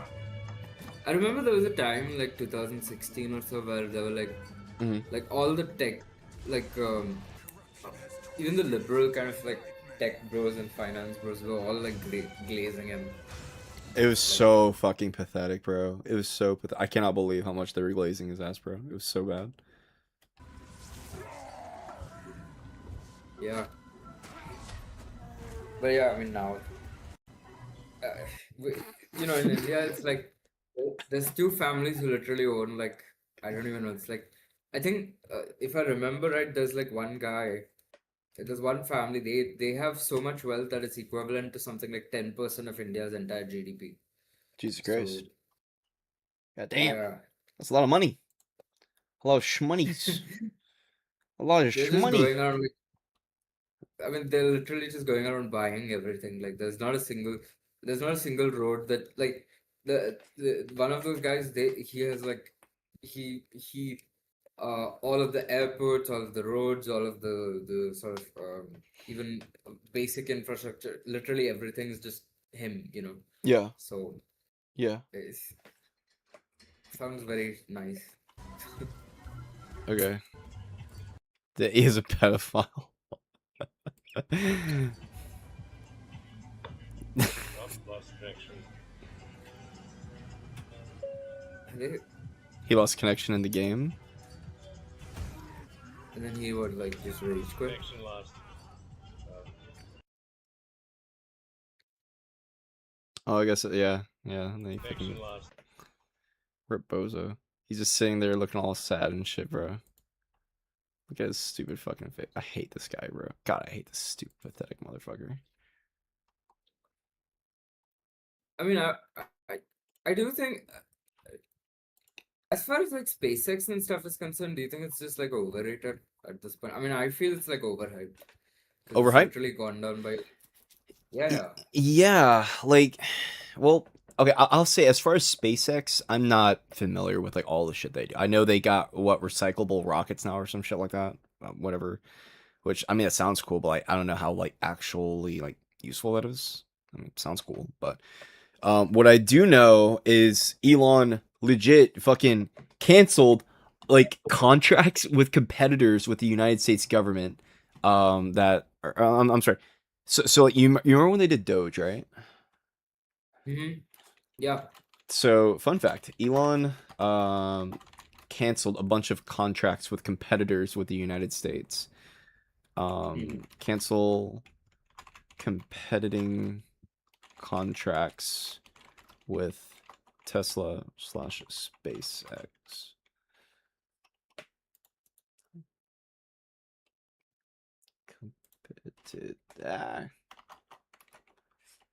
Pretty sure that's how you spell it. Yep. Kind of. Yeah. Well, that should be good. And the answer is yes. The answer is yes. Yup. Yup. Some contracts tied to must were reportedly terminated or no to be terminated. No. So broadly cancel competing contracts. Disadvantage test. No, it does not. Okay, I typed it wrong. Okay. Cancel contracts that were competing against Tesla / SpaceX. Did that happen under Doge? Because they are doing like certain like deals with like Jared Kushner, for example. That's not under Doge to my knowledge. Wait, what? Canceling main federal contracts across to benefits. Oh, I was positive that's actually true. Canceled by Musk's. Price injury costs. Expect to produce. Yep, no savings. Administration claimed to cancel this part. I thought they did that. Was it only Jared Kushner who did that, or only Jared Kushner's companies that benefited? I swear to God that happened. But if I'm crazy, I'm crazy. Well, receipts. I mean, he had all kinds of side deals, so I don't even like. I think it's kind of difficult to quantify as well. Like I heard they were using crypto for it, so to some extent, it's like it's difficult to track crypto down. I don't But know if I don't know the validity on that. Also, I'll say for official government things, it wouldn't make sense to use crypto. They would probably just use like treasury bonds instead, which is literally what they do. If you think about it, like, do you know anything about like treasury bonds? Oh yeah. Yeah, like treasury bonds are just like legal, like official crypto, if you will. It's kind of like an easy way of putting it. That's how I would describe it. Same concept. Just it's treasury bonds, not Bitcoin. I know.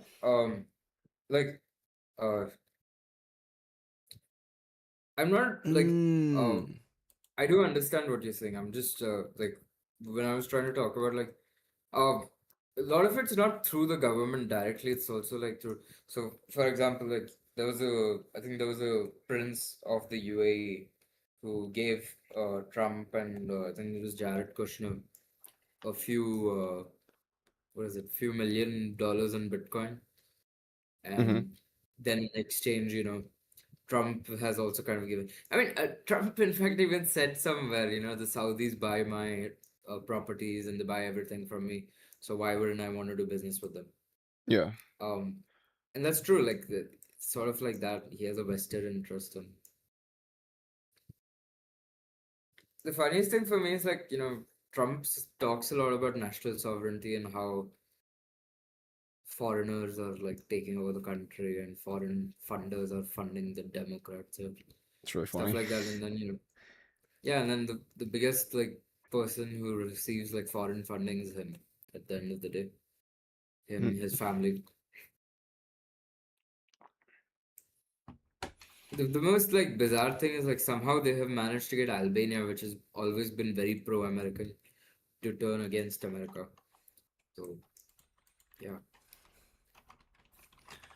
Well, it is true that Trump seems to be the only high-profile figure who responded. He gave absolutely nothing of substantial help and only claimed that minors were never in the presence of him and Epstein at the same time. However, this blatantly... no, the presidents at the same time, in that he didn't know of Epstein's actions. However, this blatantly is false. Let's copy and paste those. Okay. There we go. Blatantly is false, as Trump has admitted he knew of Epstein's actions and has been seen with Epstein in the presence of minors. And then this is going to be corroborated by hashtag become acquainted. You have to go with the underage girl. Hashtag Virginia Giuffre gets abducted, I believe. Yep, Virginia gets abducted. Ghislaine Maxwell. Yup. Hashtag news a pedophile. Yup.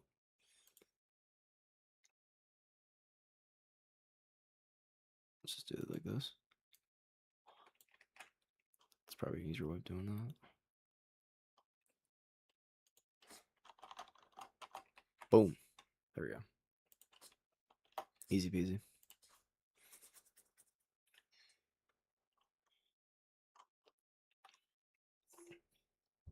Have you checked out the document here? This one, Yeah. can you link it one? Yeah, give me 1 second.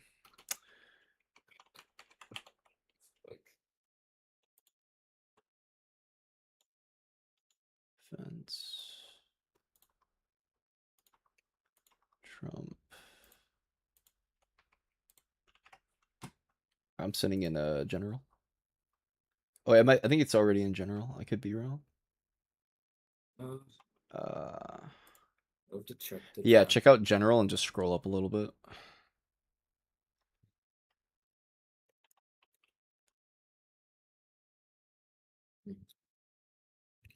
The one, the obsidian one? Yeah. Yeah. Excuse me.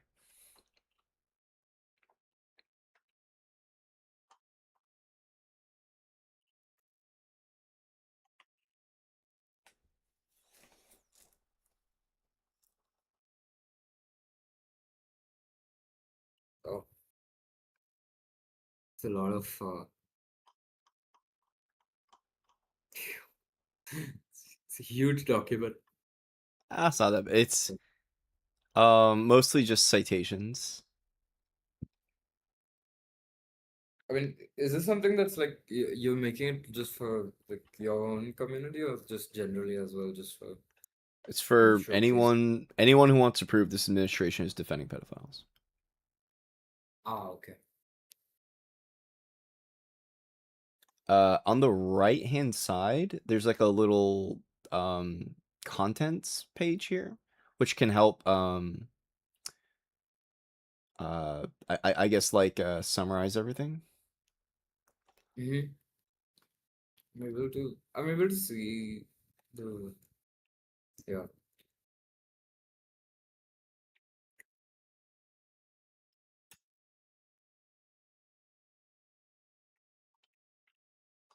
But I think the real important shit is going to be this reality section, and then like the disinformation section. That's really your biggest stuff, and at the bottom is just like your timeline of shit. How long have you been making this for? Because this goes back to Jan 6th as well, so I'm presuming it's been for quite a while now, right? Yeah, I've had this stuff for probably like 5 months, but I've been like changing it around like ever since I first created it.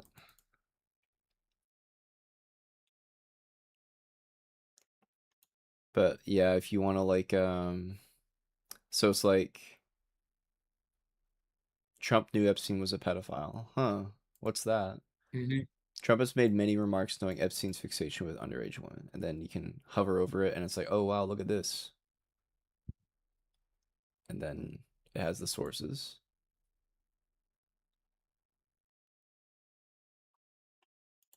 Mm-hmm. I can see the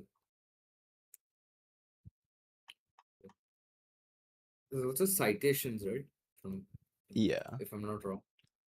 If you're looking on Yeah. stream right now, yeah, these are citations I'm like hovering over. Yeah. I just opened it on like another tab. Yeah. Oh my god, the gerrymandering! I just stumbled upon. I'm just gerrymandering to me is like so crazy. You can just like kind of change the map, and it's just like you get rid of a few seats. Mm-hmm. It's just how is that legal though? Because Republicans.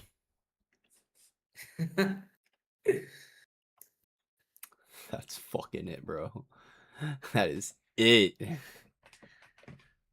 Really should not be legal in a democratic country to do this. I mean, we had something similar that was gonna happen, but it just didn't pass parliament because it's too much controversy.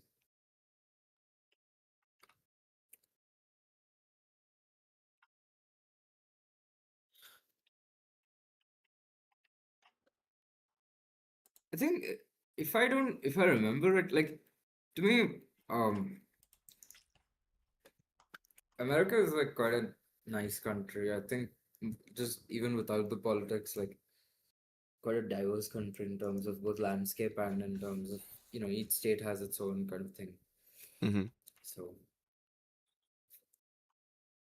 I have a lot of family members who live there as well. So. Not sure. But I do feel sometimes that like movies tend to romanticize it a bit. True. Like, this is very true. But I'll say as an American, I like it because I like the idea of, I guess, us being romanticized. But again, it's like I would say that, So. Yeah, I mean, I agree with you. Like, I don't. I think having an ideal is always like a good thing to aspire towards. It. This is a tendency, by the way, not just like I would not say this is like an American tendency, right? Because this is also a tendency for all people, even Indians for that matter, Mm-hmm. to kind of think that their country is like, let's say, better or more just. In some sense, everyone's a nationalist. Like not like national, not a nationalist, but like a. Mm-hmm. I mean, actually, the funny thing is, like, for all the rhetoric right now, nationalism actually emerged out of liberalism.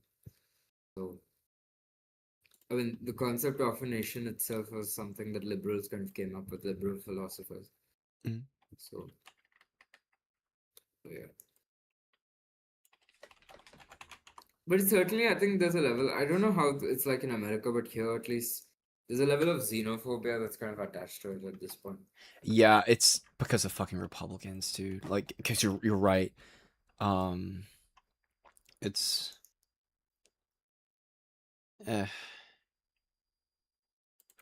It's so stupid because the thing about nationalism is that it often breeds this xenophobic, thing, and we're kind of seeing the logical conclusion of that with, people like Trump.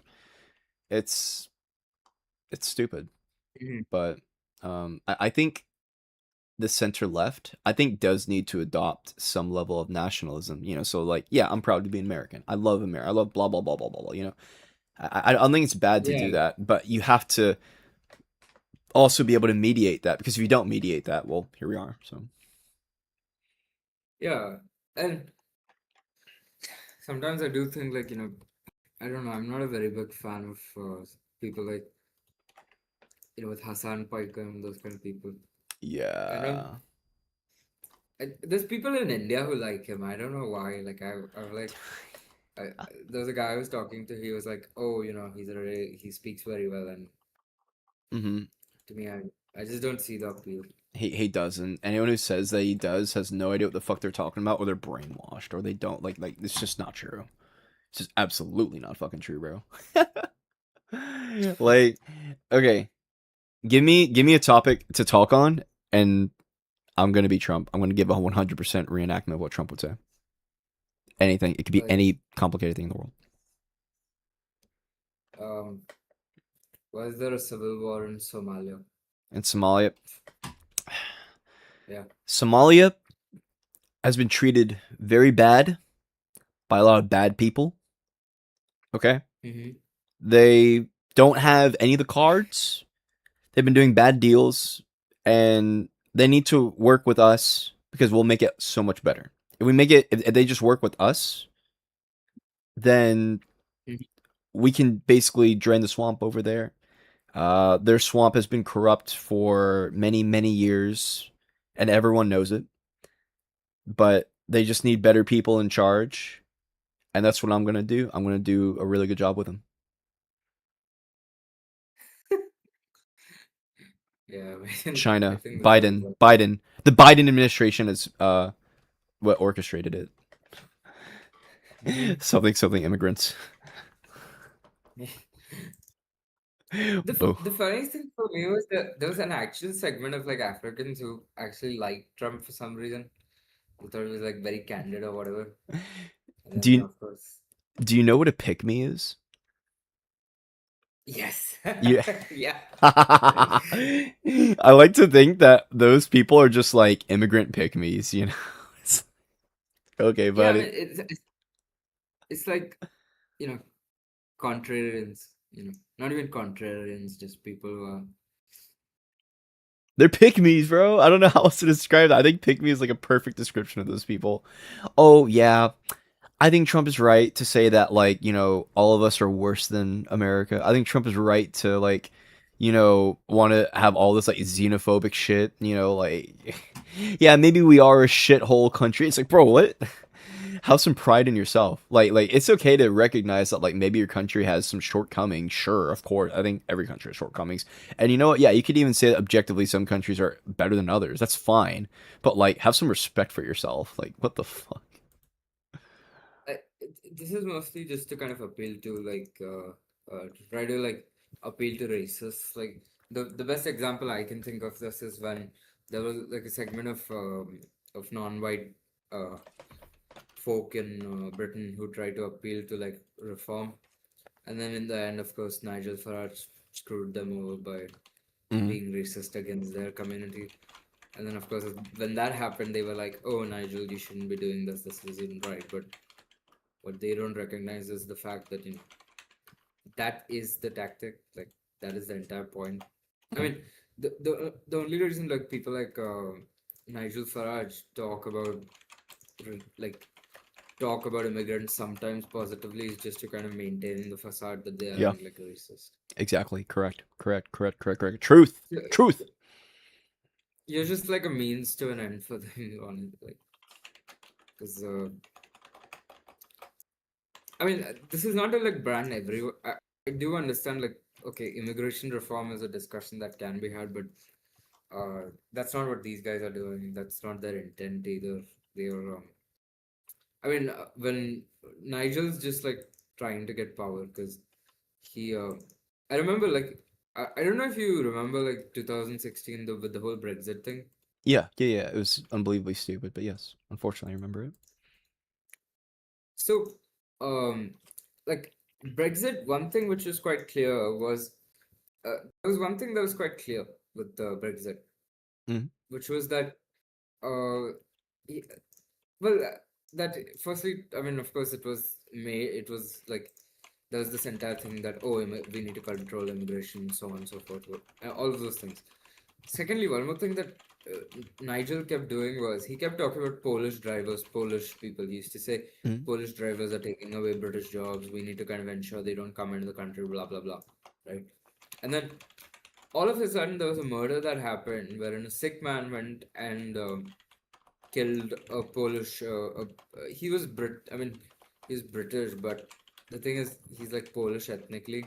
Mhm. So, uh, they kind of had this situation where, oh, shit, sorry.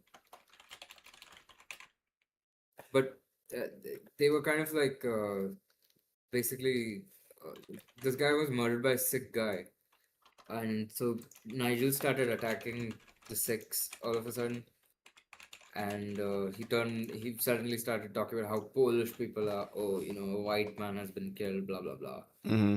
So for them it's just opportunism.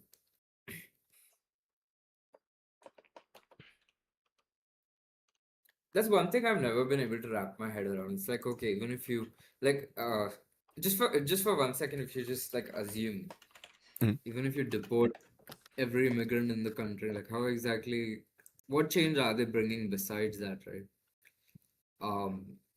Like fine, you deport immigrants out, then after that what? Like they never talk about that because there's nothing beyond that. This is just like that's it. That's where their like natural conclusion ends. Oh, I'm sorry. I think I missed what is the natural conclusion? I missed that. Like that's the only conclusion. Like they always just talk. They say we're gonna deport the immigrants and then this country's just Oh, gonna, yeah. yeah. But it's like then what? You know, it's not as if like it's not like immigrants are the main issue here, right? Like there's things that are like, I mean, if the thing is that the entire country, the only issue in the country is like immigrants, then there wouldn't be this level of strife. It would just be like lesser. So it's clearly there's something structurally that's an issue. Yeah. But Yeah. they rarely ever talk about that because they know that they don't really have any policy positions beyond that thing. Mhm. It's difficult to tell that to people. All right, I'm gonna get ready and go downstairs and get some food. So I'll probably end the stream, or I don't know, just kind of turn it into like a. I'll either like end the stream or I don't know, turn it into like a meme thing or something, and I don't know, I'll figure something out. I'm supposed to be going to bed kind of early because I need to. I'm telling you, bro. Do you go to the gym at all? Do I go to the gym? I used to. Not right now. No. I'm telling, bro. Pick it back up. Pick it back up. Okay, I want to encourage self improvement on these things and it's just I don't know, it's just good, it's a good principle to abide by. So I usually try to go like early in the mornings. I know you're obviously gonna get up a little bit later because it's late as hell over there right now. I know that for sure, but Oh, it's very early. It's 6:47 in the morning. yeah, yeah. But I'm gonna at the very least pause the stream and I don't know, I'll either end the stream or All right. not. I don't know. I'll think about it. But yeah, I'm gonna go ahead and disconnect from the Discord. I'll talk to you later, man. You do. Take it. Bye. Dude, I fucking love him, man. Okay. Like I said, I'm gonna go get some food. Ethan hungry. Actually, yeah, I'm gonna end the stream. All right. Yo, everyone, thanks for watching. We're gonna tune in again tomorrow. We're now on the Epstein file contents, and critically, we have a good understanding of our key agents. We have a decent list of some really, really bad people, and who the alleged co-conspirators are. But more specifically, we also need to look into people who are still potentially being protected. So, we will go through that, as well as a lot of the redacted 302 files. And be like, yo, why is this redacted? I mean, like, actually, we have a bunch of them literally, like, right up here. Like, bro, why the fuck are these redacted? These should not be redacted. Or at least a good portion shouldn't be redacted. There's at least a few dozen 302 files that are still redacted and shouldn't be, and that's fucked. So it's like, what's going on here? Sounds like we're protecting pedophiles.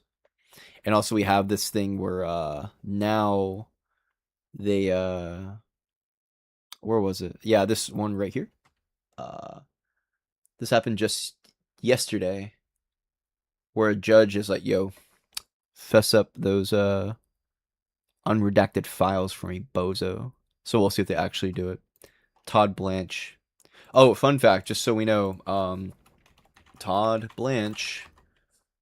Okay, this guy, he's the now, I think he's acting Attorney General. I don't think he, yeah, he's the acting Attorney General. So, I mean, he's basically Attorney General. Acting Attorney is just like temporary, whatever. He's the acting Attorney General for the United States Department of Justice, who also was Trump's personal defense. Oh, it doesn't say defense law. He's literally Trump's personal defense lawyer. He led Trump's defense in his criminal trial. Oh, that's the one where he became a 34-count felon. Way to go, loser. Nice defense. Fuckface. Look at shit-eating fucking Corinne, dude. God, I hate these skinwalking fucks. But the answer, if we say, was Todd Blanche Trump's personal defense lawyer? The answer is yes. Yes, he was. Damn. And now he's acting Attorney General? Wow. That's crazy. Anyway, yeah, I'm gonna get ready to head off. Y'all have a good night. Thanks for stopping by.